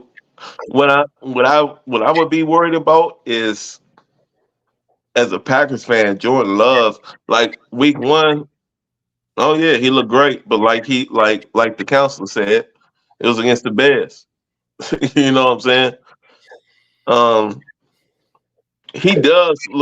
He looked in command of the offense, and he looked comfortable back there, but I think there's a lack of talent in Green Bay that they haven't really addressed. I really don't see any game changers on either side of the ball. So they're gonna need to give that young kid some help, man. I think they have. I really don't see it on the roster right now. I think Green Bay has 10 consecutive first-round picks on defense. If I'm not right, someone let me know, but I think it's 10. That is correct. They still suck on defense. So it's like, And they still can't stop nobody. That's crazy. Yeah, they can't get any stops. I think I'm more concerned with the fact that they just can't block and they can't run the ball right now. It's just too much on Jordan Love. This was supposed to be more of a balanced offense. Instead, they kind of look the same way they play with Aaron Rodgers. The difference is this isn't Aaron Rodgers. So you got a young quarterback back there kind of getting hit around and beat up, and you don't have a running game, and you got young, inexperienced receivers, and this could get ugly. And if not for Derek Carr getting hurt last week, they could easily be 1-3 right now. but Eric, I'm gonna have to stop you. It's not Jordan Love. Aaron Rodgers missed the playoffs last year. He did. By losing a game at home to go into the playoffs to the Lions. Mm-hmm. And that, people say Aaron Rodgers, I'm not high on Aaron Rodgers. Ever since, I think Devontae Adams leaving was really the big thing. It wasn't really Aaron Rodgers. I don't think they have a legitimate offensive weapon. And I think they suffer from it. Christian Watson, it's really inconsistent. Is he really number one? I don't know. But like the Packers have had a long streak of great quarterbacks. I mean, Bart Starr, Brett Favre. Now I think it's their time. It's their time to have at least some kind of struggle at the position. Yeah. They'll be okay. They've had they had decades of just being perennial contenders. And it's okay if they are, they suffer a little bit. Yeah, maybe it is time. They got to take a step back. Will, I'm gonna let you kick things off. Where are we going first? What game are we picking first? You know what I'm gonna do? I'm going straight to the money. If y'all don't mind. I like it. Let's get Can I go to the 401k? Let's get to the money. Let's get to the money right away. I like this, the energy I like, Will. Straight to the money, man. It's no way in hell. All right. Listen up, folks. Go get all your cash. Go get it out the bank. Go ahead and cash it all in and push your chips in on the Chiefs beating the Jets. It's no way that Patrick Mahomes is going into New York City and losing to the New York Jets. This is not happening. Andy Reid's not going to let it happen. Andy Reid's going up there to eat. You know what I'm saying? Because it's a lot of good food in New York, so he's going to be in a good mood. Patrick Mahomes is going up there because he's a big marketing kind of guy in this New York City, and his wife going to be behind him probably, being annoying as hell as she always is. And the Chiefs How you are call not another man's wife leaving. annoying as hell? Hey, fuck her, bro. I hate her. I can't stand her. There's no way that the Chiefs are leaving New York with a loss. 401k pick of the week. Push all your chips in. For real. If they lose, you can come for me. You can come for me after that. Pause. But if they lose, I don't. Come on, man. I got the Chiefs beating the Jets. Like, man, it might be a 3-touchdown game. And then it might be a game where you got Mahomes coming out in the third quarter for real, because I don't see any.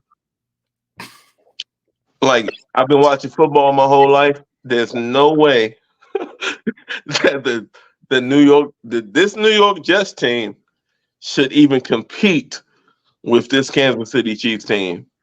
401k pick of the week, Chiefs over the Jets. Vern, do you have that as your 401k as well? That's my 401k. I have a very close second. So if you want to add some variety or some pizzazz to the show, I can give you that. We'll go to the next one. Yeah, do this one. No, let's get into this game. Give me your thoughts on this game, and then we'll go to your other 401k. Sure. I mean, I don't know why the spread is at 8.5. This should be a double-digit spread. It should be 10.5 minimum. Really, 13.5. Zach Wilson sucks. He's not scoring 10 points. And I know Mahomes is scoring at least 21. I mean, it's easy math. So the spread covers easy. Hey, yo. I agree. Hey, Vern, if Zach Wilson's mom wasn't hot, he wouldn't probably be even starting. So that's what I'm saying. The only reason he's starting is because his mom's hot. Vern, I'll say I think the spread is only where it's at now because of the way the weather's been in New York.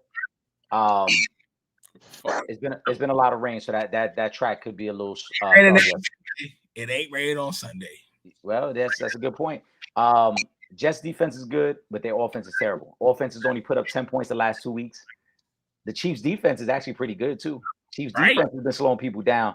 I think this covers very easy. To Will's point, we might see the backup quarterback late in the third quarter. This might be Mahomes and Kelsey pointing up at Taylor Swift again during the Sunday night broadcast.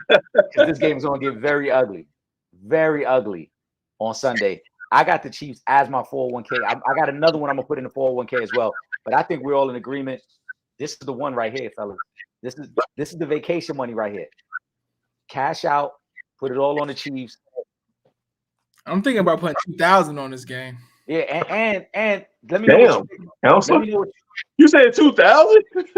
Yeah. That's how you know he's the counselor. God damn. Vern, let me know what you think, because I really think for those that want to get creative, because I think that spread is going to go up above 9 as we get closer to kickoff.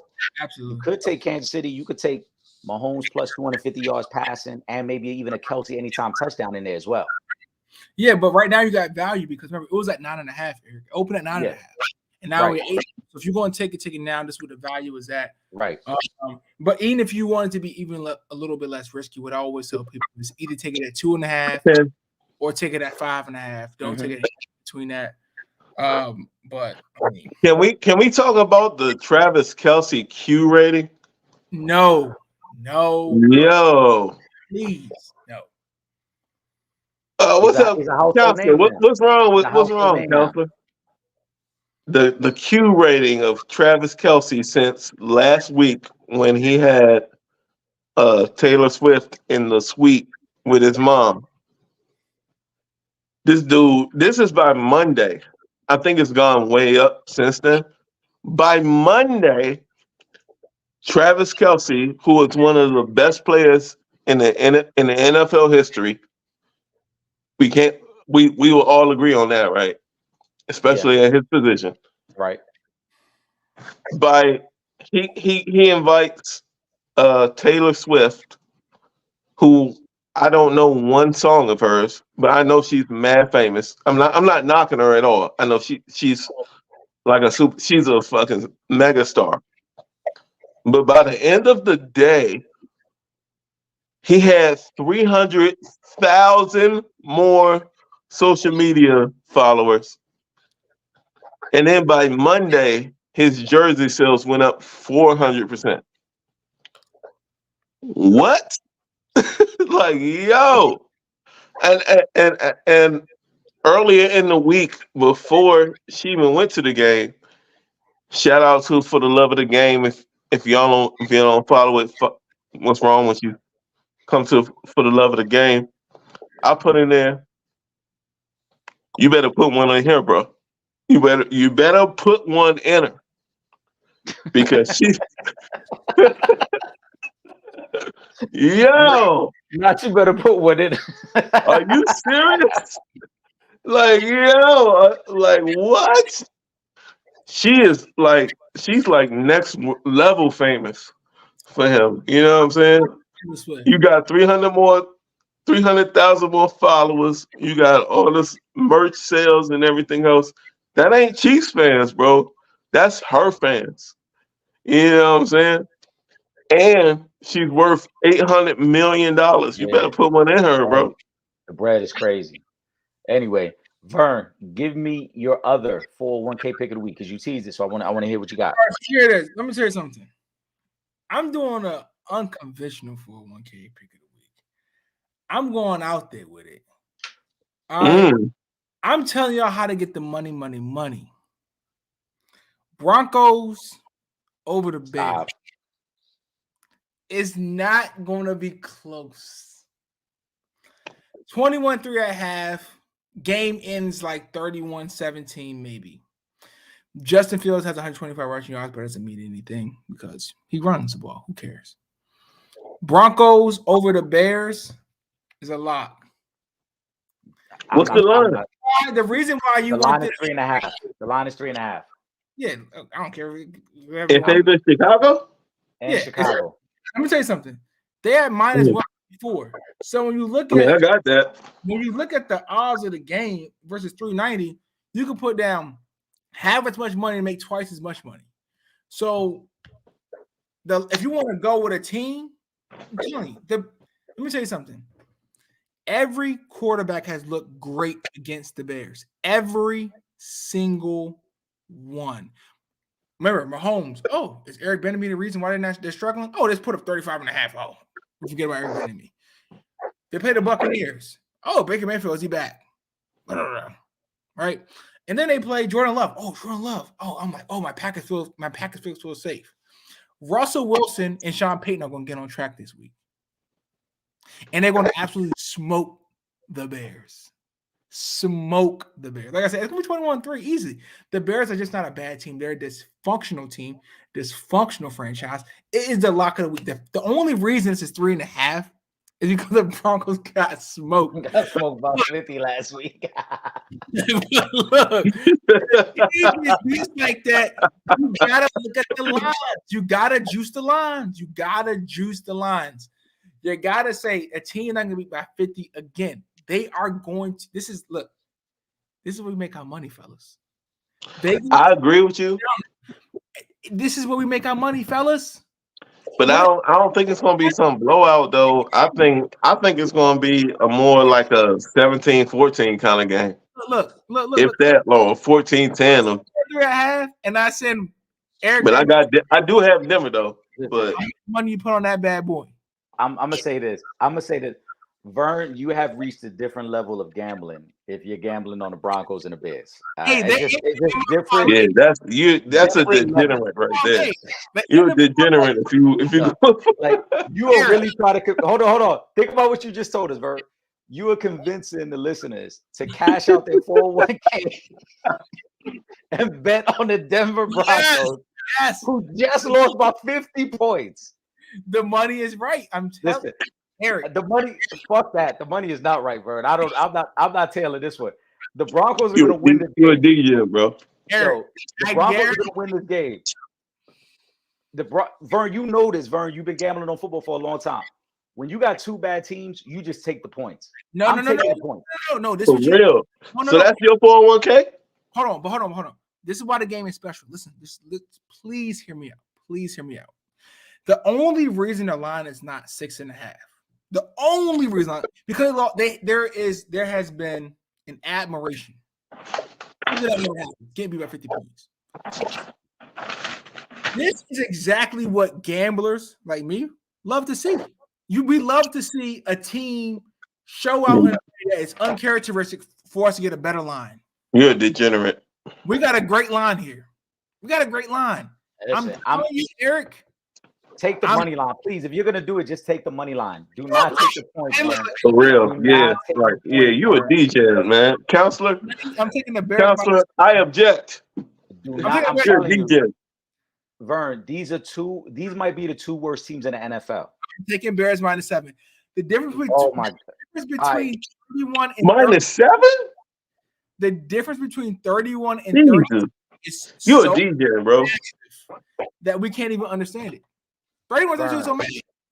Vern, I'm begging you, take the money line. Vern, do not take the points.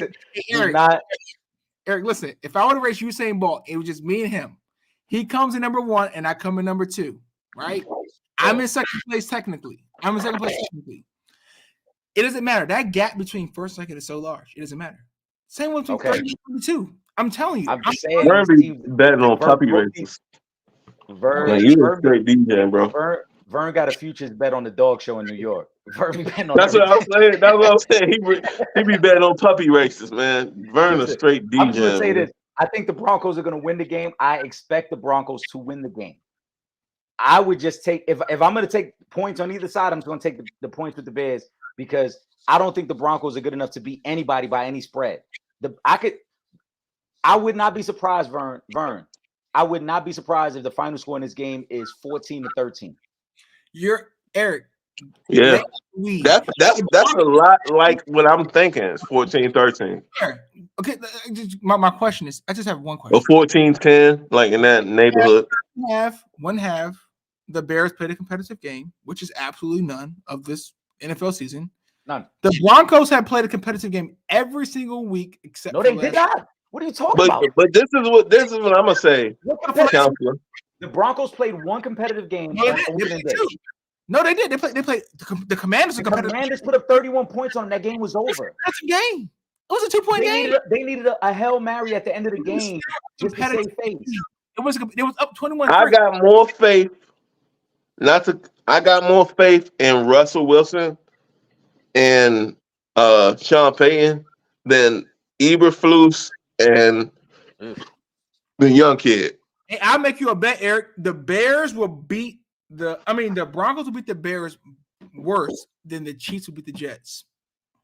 You mean point differential? You think the point? No way. Yeah, absolutely. No way. Absolutely. No way. Absolutely. The Chiefs are gonna cover that 9, 8.5, 8 points easily against the Bears by 21. Ladies and gentlemen, do not bet your money on what the counselor is talking about right now. He's being very reckless. He's being very reckless. Do not. I'm not betting. Do not put your savings account on what the counselor is talking about right now. He's clearly comfortable. He's got a lot of money. Listen, don't have your wife. You don't want to do that Monday, wondering why there's several $1,000s missing from the account because you decided to go with the Broncos on Vern's advice. Yeah, that's a. I'm saying the Broncos are going to win. I like the Broncos to win. I just two bad teams. I'm taking the points every time. It's just a safer bet. It makes for sure. Vern, if you're right, Vern, you know if you're right, I'm gonna give you the round. Yeah, we'll come back next week and let you know. I'm gonna let you know you got it. I agreed with. We all had Kansas City as 401k pick a week, so I got that one as well. I'm gonna go to an upset pick. It's my upset pick. It's a young team. I really like their head coach though, and they're playing a team that I think offensively is really, really bad. I like the Texans at home getting 2.5 points to Pittsburgh. I love Pittsburgh's defense. Ooh. I do not like Kenny Pickett. I do not like Najee Harris. And I really, really like what DeMeco Ryans is doing with the Texans. They've been competitive in almost every game this year as well. They had a big performance last week in Jacksonville. I think they come back home. I have them as outright upset. They get in 2.5, but I like them to win. You know what? You know who else doesn't like Najee Harris? Pittsburgh. Yeah, they don't like him either. Jalen Warren is like, yeah, he's about to be that dude in Pittsburgh because Najee, like, he had like two good games in it when he was a rookie. He ain't done nothing since, and he had, like, I think he's one of them players that like the lifestyle but don't like the work. You know what I'm saying? Which is unfortunate, but hey, I think he likes the paycheck but doesn't like the work. And I think Jalen Warren is better, period. And the way the rookie out of Ohio State's been playing CJ Stroud, we gotta acknowledge the way he's been playing. Because Ohio State quarterbacks, historically, trash. Right. Historically. Trash. Right, you know what I'm saying? But this dude, he's been showing some, like, he looks the part. Oh my God. You don't agree, counselor? Counselor. I'm done. Will, who you got? Hold on, before we get to Will, who do you have in this game? I actually got Pittsburgh. But thank you. Okay. Because it's still the Texans. Okay. But do you? It's not because of CJ Stroud. I think he's a monster. Like, I mean, let me back that up a little bit. He's not a monster. He's more of a alien than a monster. But I think he can play, and I think he's the best Ohio State quarterback I've seen in years. Like, his passes are crisp. He can move, and he can throw on the run, which is that's the three things you need to succeed in the NFL, and everything else comes into play. Ohio State quarterbacks, a lot of them, they look good at Ohio State, but then when they come into the league, they look like doo-doo. You know what I mean? But he's shown me professional quarterback skill set. So if he can maintain that and keep it going, especially with the way he can move with his wheels, I think he can be very, very successful in the NFL. But I don't think he's ready to beat Mike Tomlin in week of what's this, week 5, week 4? Week 4 of the NFL season. You got Pittsburgh. Vern, you got Pittsburgh as well? Yes, CJ Stroud won one game. A lot of his stuff in garbage time. Yeah, he beat the Jags last week, but the Jags are not the team that I think we all expected them to be before the season started. I mean, the Colts game was a debacle. Well, the Colts are a good team. I don't know if you noticed. The Colts are a good team. I don't know if you noticed. The Colts are a good team. You see what we did last week to that team, right? In Baltimore, right? We're gonna get to that later on. But all I'm saying is, look, JJ Stroud's not that great. I mean, Pittsburgh can beat them. All right, you got Pittsburgh. Vern, give me your upset pick of the week. Falcons over the Jags. In London? Yeah. And the reason why I say that is because I wish they weren't playing in London, but the Jags don't have a great offense. The reason why I think the Falcons beat them is because the Jags can't score. If the Falcons play a team that can score, they're going to lose every time. Their quarterback is terrible. Right. How's Atlanta scoring? With who? You said what? Who's Atlanta scoring with? They can run the ball. So if the game is, if they can get ahead and run the ball, yeah, that's when they had. Yeah, it's fine. They can run the ball. So that's where my upset that's where my upset pick of the week is. I really don't see anything I really like. Upset pick, to be honest with you. But that's where I'm gonna go. I'm not sure why the Jaguars are getting -3. The Jaguars have disappointed every game they played. Only the Jaguars have played a game, and we would say, they actually played to what we expect them to play to. And I think this game, the Falcons win. I just don't see Trevor Lawrence has just been terrible. So that's what I'm going. I think overseas is maybe a better home field advantage than fucking Jacksonville for the Jags because they've been playing over there so much. Yeah. And they playing the Falcons, who have Desmond Renner at quarterback, who is trash. Bijan Robinson's a beast. Algier is serviceable, but that's it. And the Jags came off a bad loss last week. And for real, London is a home game for the Jaguars. They've been over there too much. And Sunshine needs a good game right now. I always call him by his nickname. That's my nickname. Yeah, Trevor Lawrence. Yeah, he needs a win right now.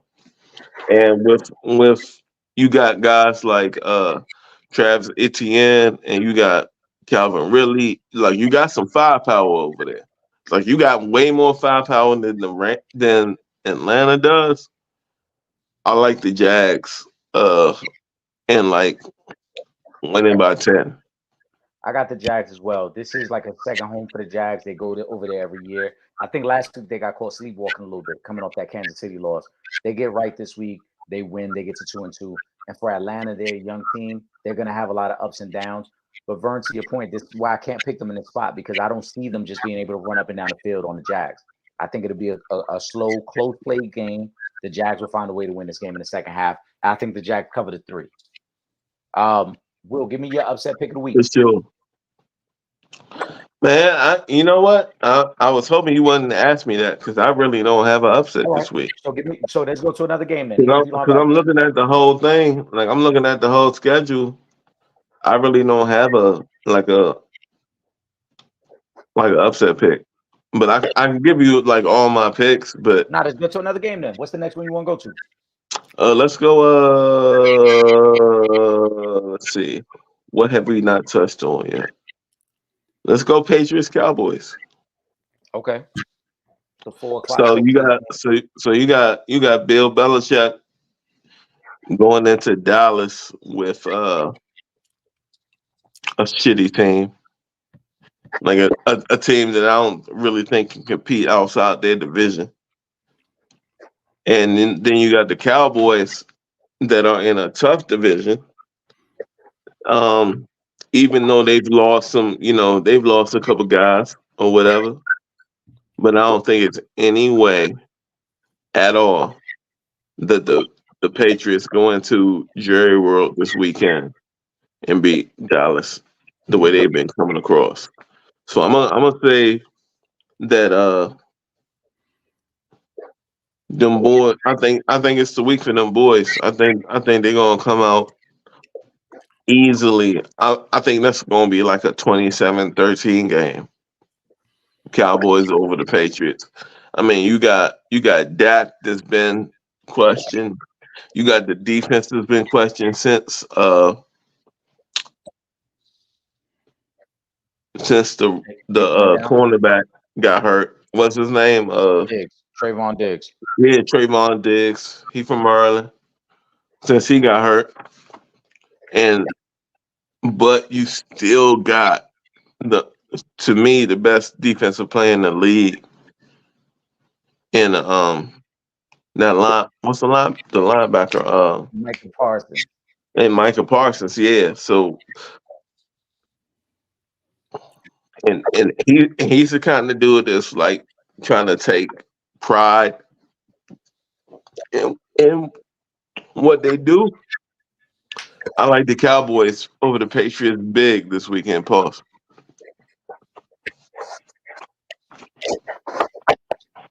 Vern, what you got? I got the Cowboys, but I got this between a 3 and 5 point game. I think the Patriots cover. If it's at 6.5, that's what I have it at. That's what you got it at. 6.5. Yeah, I got the Cowboys when I got the Patriots covering. Honestly, I wouldn't be shocked if this is a game in which the Cowboys are kicking the field goal to win. The Cowboys really, I mean, the Giants are really bad, but the Cowboys really haven't shown me really anything offensively. I really think Tony Pollard as a starting running back is okay, but I think he's more of a running back that can feed off someone else that has more power, almost like he needs like a David Montgomery type back to keep him fresh. And Dak Prescott just has not really, in my opinion, just hasn't looked good since the Achilles injury. I think they're really going off. They're still riding that 40-point blowout. And that's why I think the points are like that. But the Patriots, if you think about it, they kept Miami to a 7-point game, right? 24-17. I think they're better than most people think they are. I also would be shocked if the Patriots come in here and try to win it. I wouldn't go that far. But I think the Patriots definitely cover. If you want to tease this game up to around 12.5, 13.5, I think that's one of the safer plays of the week. So I think the Cowboys win, but the Patriots cover. I agree, and that's a smart move, like you said, to tease that up. Pats have been competitive in every game. They lost to the Eagles, 1-possession game. They lose to the Dolphins, 1-possession game. The defense is pretty good. On the flip side, the Cowboys struggle to stop the run. So I wouldn't be surprised if Zeke actually has a pretty good game in this one as well. So I think the Patriots keep it close, and Will, the score you gave would fall right in line with the spread. 23-17. Patriots win. Cowboys win, Patriots cover. So I agree. I think we're all in agreement. We expect it to be a close game. Patriots keep it close. Dallas wins, but doesn't cover the spread. Vern, what's the next game you want to go to?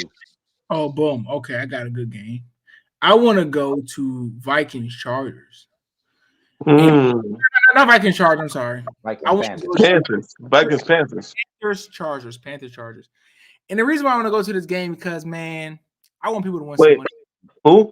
It's Vikings against the Vikings. Vikings Panthers. Panthers Chargers. No, it's not.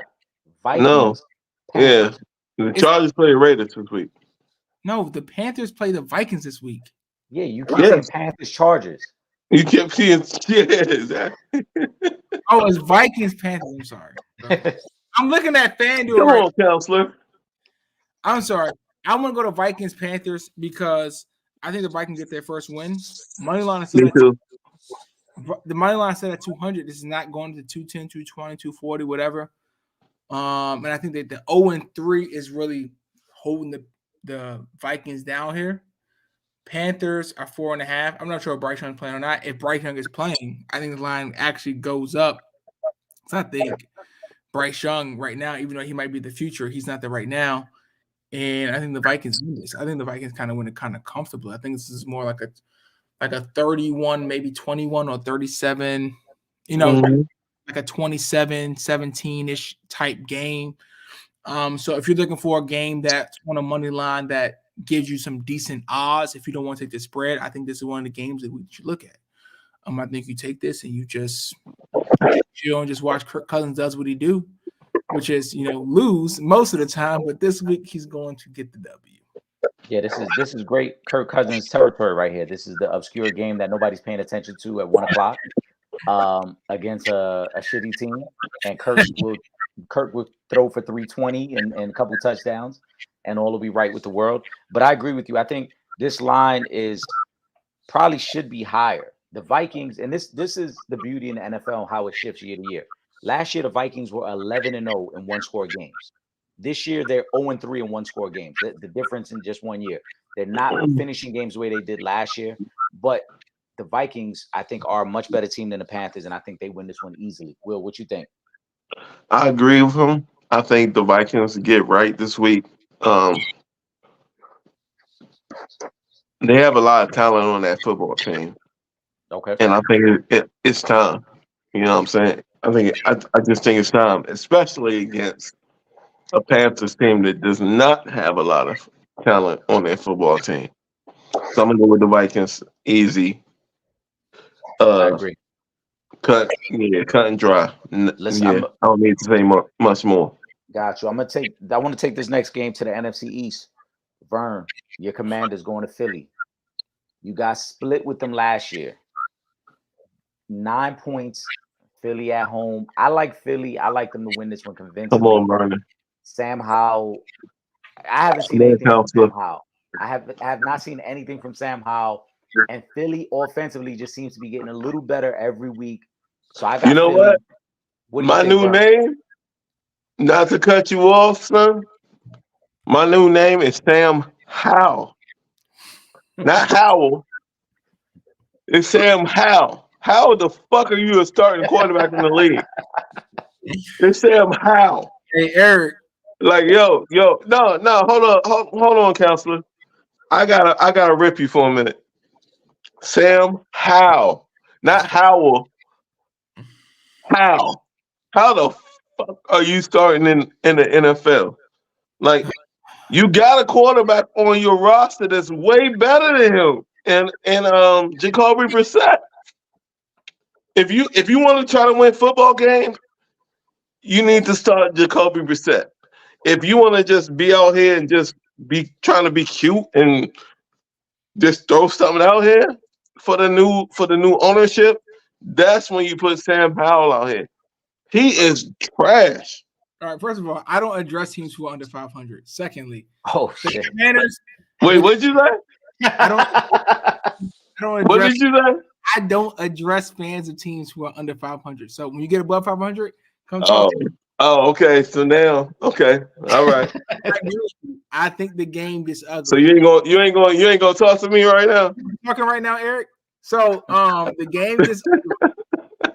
However, Hey, yo, who would you rather have, Justin Herbert or Sam Howell? Eric, I'm hearing static. Do you hear the same static I hear? Yeah, you see what I'm saying?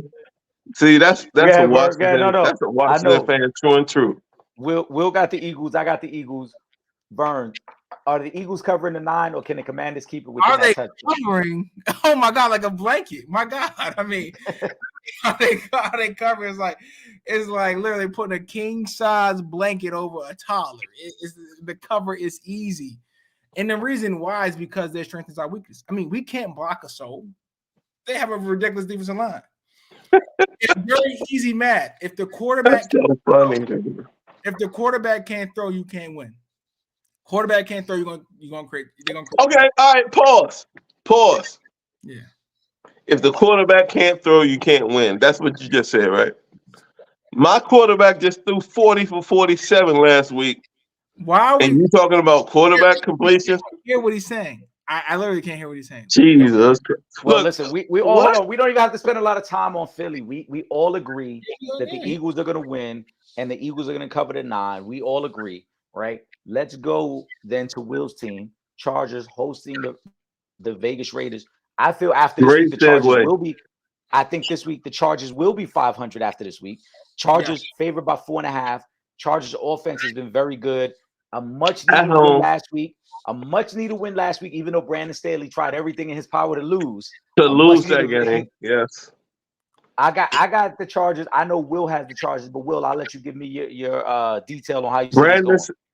Brandon Staley is the worst coach in football. Let me say that first. Well, now that Cliff Kingsbury's out the league, yes. He's absolutely terrible. I don't know where I put it, but I said I want to go into a room and fight this dude for his job. If he beats me boxing, then he can keep the job, but he's not going to. You fighting for your life in there? You fighting for your life in there? He's trash, but I still like my Chargers this week. We got too much talent.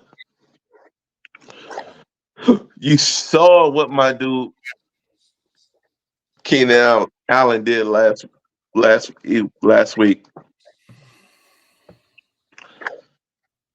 You saw what Justin Herbert did last week. And Austin Eckler still out. We're more talented. We should win. We have better players on both sides of the ball.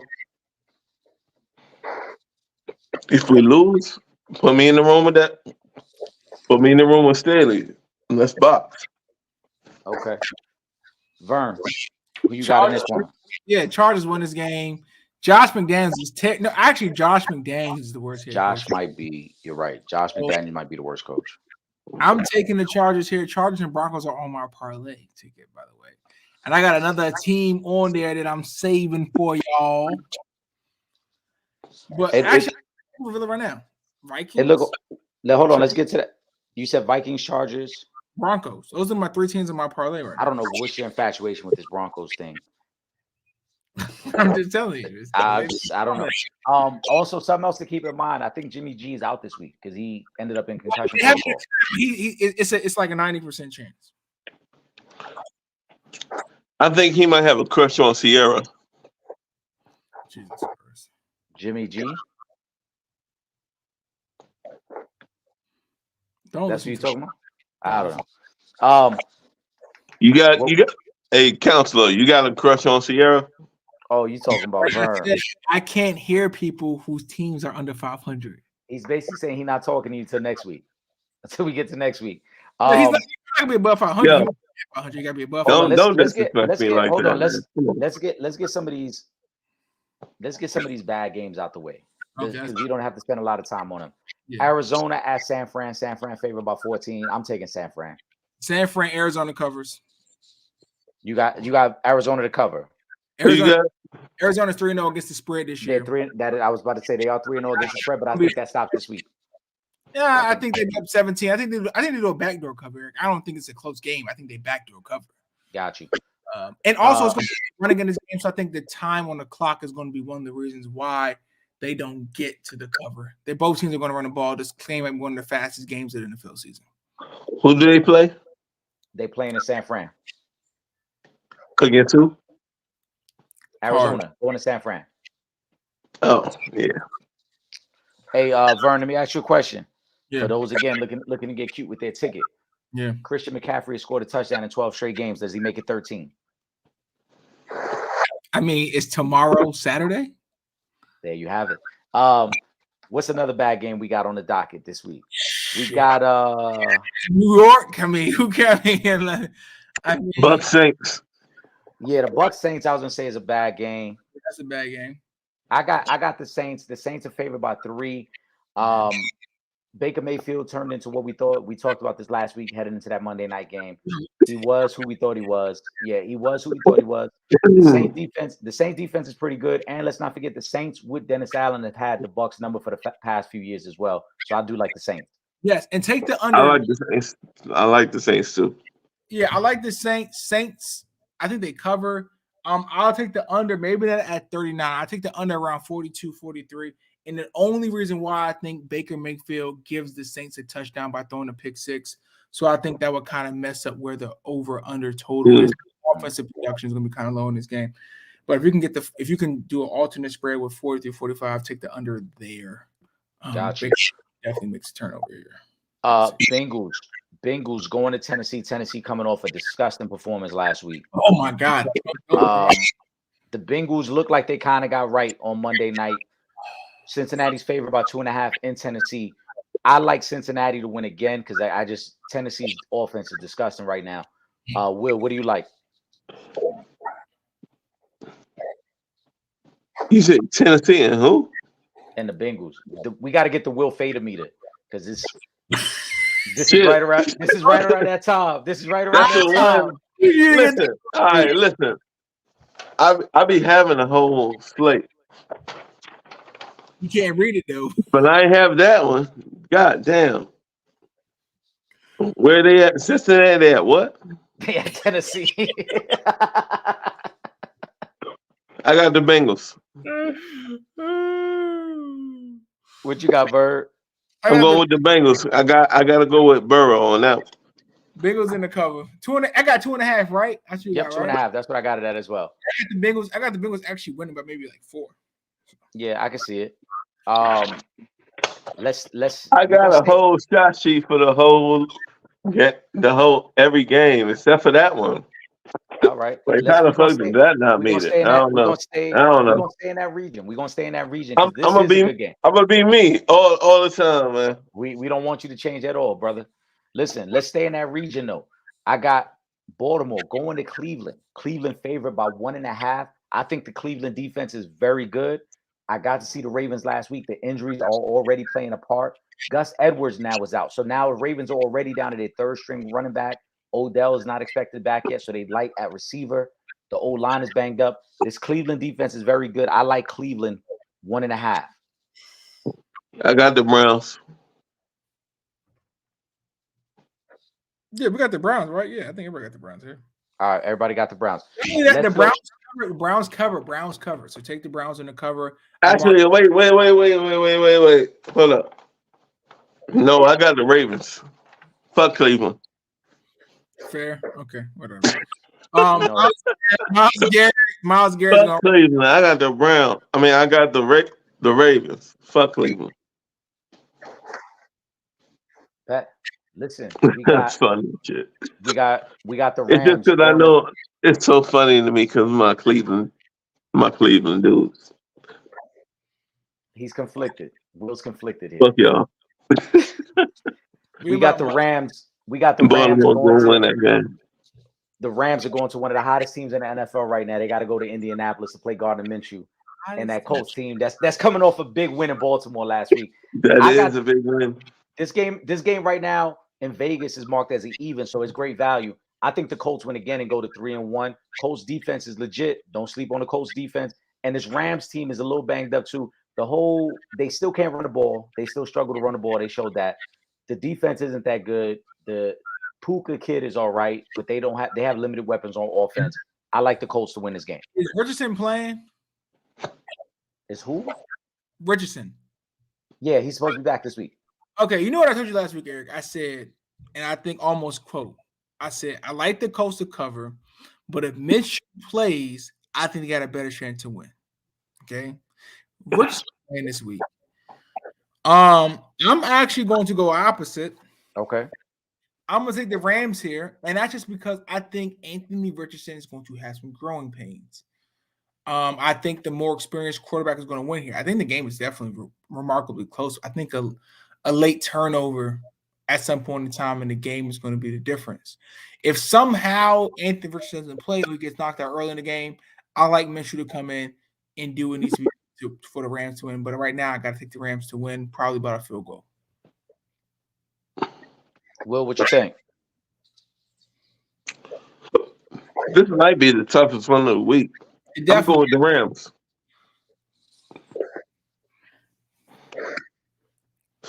For no logic, I just think they're gonna be the better team to win. I'm going with the Rams. Got you. Let's go to probably the best game of the 1:00 slate. Miami at Buffalo. Okay. So can I kick Vern, this off? Yes, I was gonna go ahead, Vern. Okay, teams that are in the Dolphins position, okay, are 1-6 against the spread in the next week. Mm-hmm. Now Now explain that position though. Explain that position. You know what I say. I'm fucking that. It don't matter. The Dolphins gonna come out and beat the shit out the Bills anyway. And the reason why I say that is because Tua is just that man right now. They're gonna beat the shit out the Bills. Me personally, I don't understand why the Bills get this respect. They beat bad teams bad, and that's perfectly fine. The Commanders are not a great team. The Raiders aren't a great team. That's perfectly fine. The Dolphins aren't the Commanders or the Raiders. Okay, this is not Buffalo in December. I think it's going to be around 65, 70 degrees in Buffalo. I think the Dolphins win this game by 4 or 5 points. I think they beat Buffalo, and they let them know I am now the king of the AFC East. And Buffalo goes to 2-2. I'll say this. Buffalo has had Tua's number in the past, but this is a different Tua. This is a different team. They got that running game going now, I think, which makes him even more deadly. And Buffalo, with a first-time defensive coordinator, I don't think he's gonna have the game plan for them. The position I wanted you to highlight, like you mentioned, teams that have won by, I believe, 40 or more points the following week were like 1-6, Yeah. straight up. But it also hasn't happened in quite some time. Like there hasn't been a 40-point victory in the NFL in like over 30-something years. So it's not an accurate assessment of where we're at right now. I do think Miami comes out and proves a point again. They win this game. If you're getting 2.5 points, you're in great shape. Will, you good? The Dolphins. Oh yeah, I'm with you. I'm with you. Who you got in this one, Will?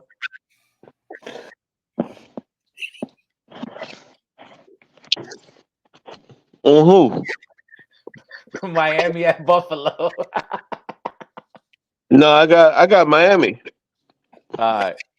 in a blowout. I think I say I got the Colorado Buffalo.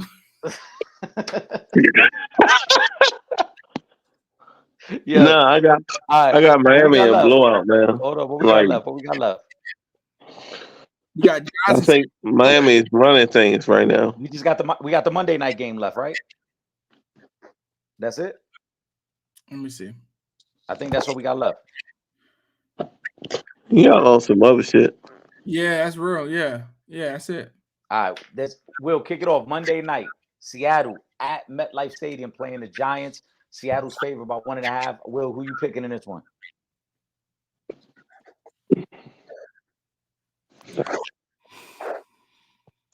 Will. Come on here. Like, trying to see what's going on. Who you taking on Monday night? Miami. Monday night, Will. I'm taking the track meet. Miami. No. The track meet. Yo, Don't Will. be laughing at me, bro. We off that game, Will. We off that game. We going Seattle at Giants Monday night. Who you taking? I think Will's out of here. Will might be out of here. Vern, let me know. Oh man, you know what? I don't know. I'm really conflicted with this game.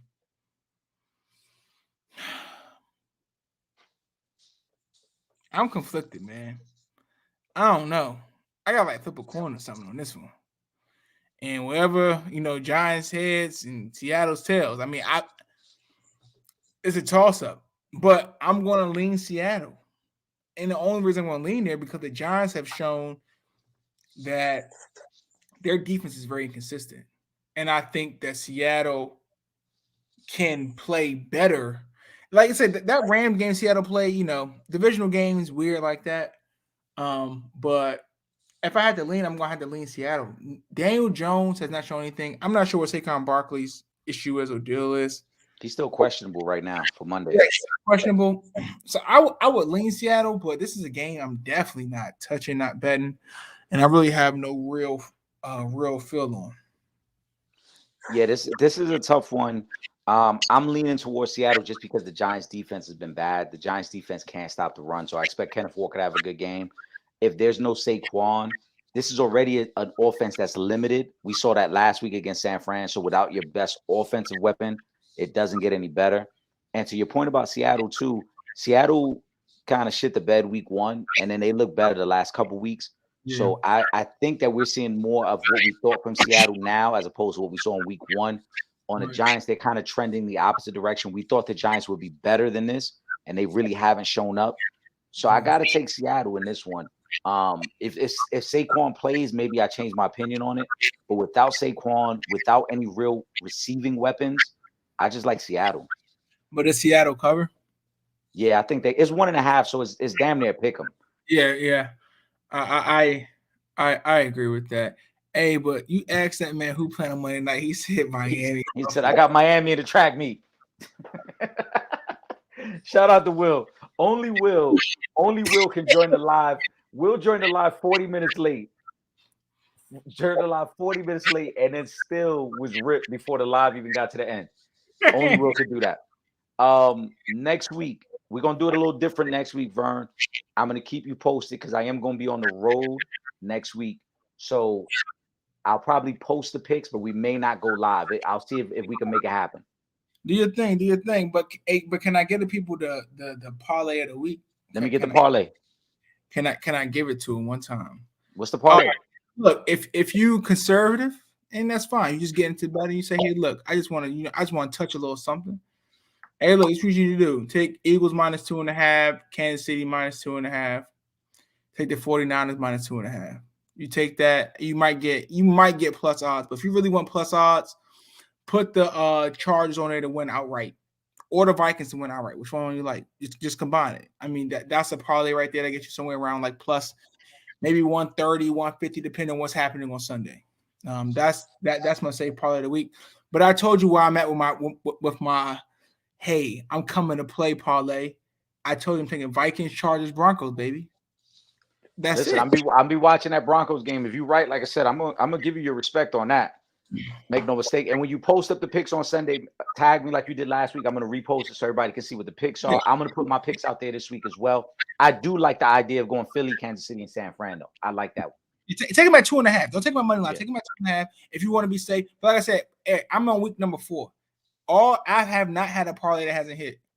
Okay. Now they don't all hit. They don't all hit. But there's at least one that comes through. Last week, the goddamn Jaguars and the Cowboys.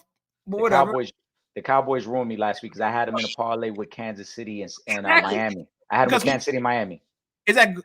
Who didn't, right? But I still had the Fins, Bills, it was Fins, and the Pats, right? So I still had those 3, and that's like they were actually like a plus like 300 something.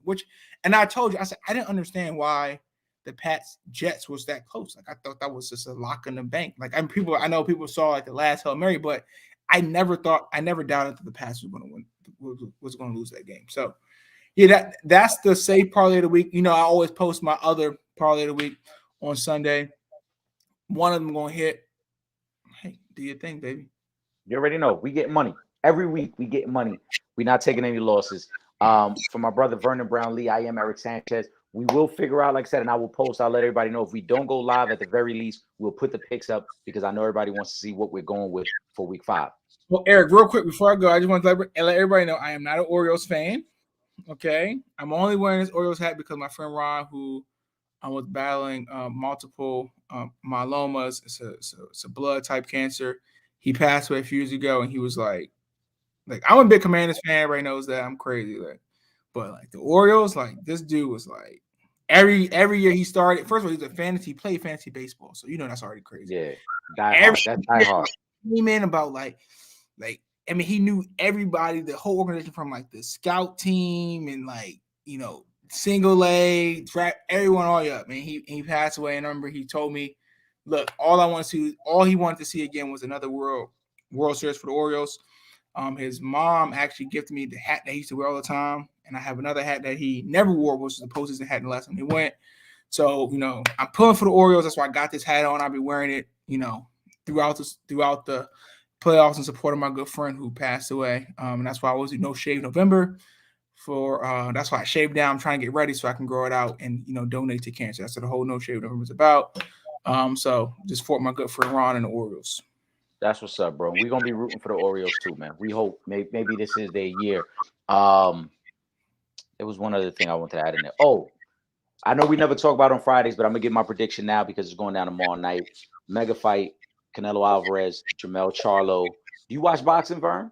I do watch boxing, man. Boxing disappointed me, man. I think boxing, I get it. They gotta evolve, man. They gotta evolve, man. I love the sport too much. I'm be locked in. I mean, I'm gonna be locked in, but they still gotta evolve because they gotta either one or two things gotta happen. Either you gotta get away from this pay-per-view way of how people view boxing, or you gotta figure out a way that the best boxers face each other. I think it looks like 2023 has kind of brought us that. The news broke today that Fury and Usyk are going to fight to unify heavyweight division. So we've been getting better fights though. We have to take it for what it is. We've been getting better fights this year. It still relies on the agents and the different parties getting together, right? In no other sport. Like, could you imagine the Broncos, the Dolphins, like, you know what? We're not going to play the dog. We're gonna play whoever the contract gives the best money of winning or the best purse. Like, I mean, nobody wants to see that. Like, I want to see Floyd Mayweather and Pacquiao in their prime. And in any other sport, they would have been number one, number two. They would have fought each other in their prime. But you know what happens though? It's the governing bodies. It's not just the. But that's it's the not. problem. Yeah, it's not just the matchmakers. It's the governing bodies, because if you're a champ over here and I'm a champ over there, the governing bodies don't ever make us fight as long as I continue to defend my belt within that organization. That's the problem. It needs to be unified. Yeah. It needs to be more streamlined. You even look at the numbers from the last fight, the last mega fight. To me, they underwhelmed. I feel like they underperformed. I think this year, the best mega fight this year was the Tank Ryan Garcia. Yeah. But in terms of, I'm not talking about just this year. Yeah, of course. But in terms of where I thought those numbers were actually hit, because of, I wanted to see it, and a lot of people wanted to see it, I feel like it still underperformed for what it should have done. I think pay-per-view right now is kind of, I don't think people, for one, people are cutting the cord. People not really watch pay-per-view. You can stream it. You got pirating sites, streaming, etc. I think they need to come up with a contract with ESPN or someone like that, almost how that UFC does it, so it can be more accessible, because a lot of people don't even know who these people are anymore. We're really like, if I go in on the street and was like, hey, yo, who is Canelo Alvarez? They're gonna be like, who?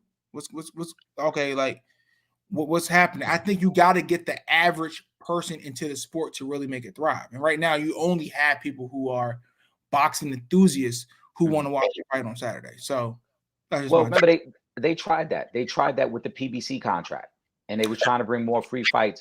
It wasn't big enough fighters, though. Right. That's what I was about to say. The names weren't big enough, because the moment on there like a couple years ago, but he wasn't even who he was. The moment guys got a big name off that, they didn't keep fighting on PBC. They just right over to the pay-per-view where the money was at. But for tomorrow night, I think it's gonna be a much better fight than people realize. I think Charlo hangs tough. I think Canelo's experience plays out and Canelo wins. Decision. I don't think he knocks him out. Decision. He definitely wins the fight. I think the fight will be better than the Garcia fight. The Garcia fight was really a massive amount of money. It was hype. It was good marketing. Like, you got someone who is really a fighter who's, really been inflated, almost like Ronda Rousey kind of inflation. And he had a really big social media following versus an actual boxer. That's exactly what happened. Ryan Garcia was not ready for that fight, that level of fight. I think Charlo is ready for this level of fight, but the experience will play out. Conor Alvarez is going to beat him. I don't know if it's going to be a knockout. I think he gets knocked down. I don't know if it's a knockout. I think it's pretty cheap. But to pay, $70, $80, $90 for one event is tough. It's tough. I'm just saying for the average person, I'm saying it's tough. Especially when boxing, you don't know, it could be a 30-second fight and it's over. You still pay $60. You know what I'm saying? So it's like, and the undercards, who watches undercards, right? I turn in at 11 o'clock. No, I ain't gonna fry. I'm a big boxing fan, so I watch the undercard. Ugas will be on the undercard tomorrow. Ugas obviously most notably beat Pacquiao before he ended up getting his eye. And this is the issue. The average fan isn't. And that's right. Why No, I agree. But I think tomorrow's main event will be a good one.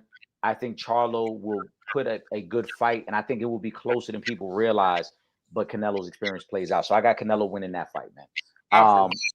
Vern, we will speak throughout the week, and then we will have our picks up next week if we do not go live, but we'll keep the people posted. Enjoy your games. Good luck with the parlays tomorrow, or Sunday, I should say. Check on Will Gordon. Check on my man. I'm gonna shoot him a message, see what's up with him, man. We always got to check on our brother Will, but we're gonna get it right, man. All right, man. I'll see you on Sunday. I'll see you, man. Have a good one. All right, you too.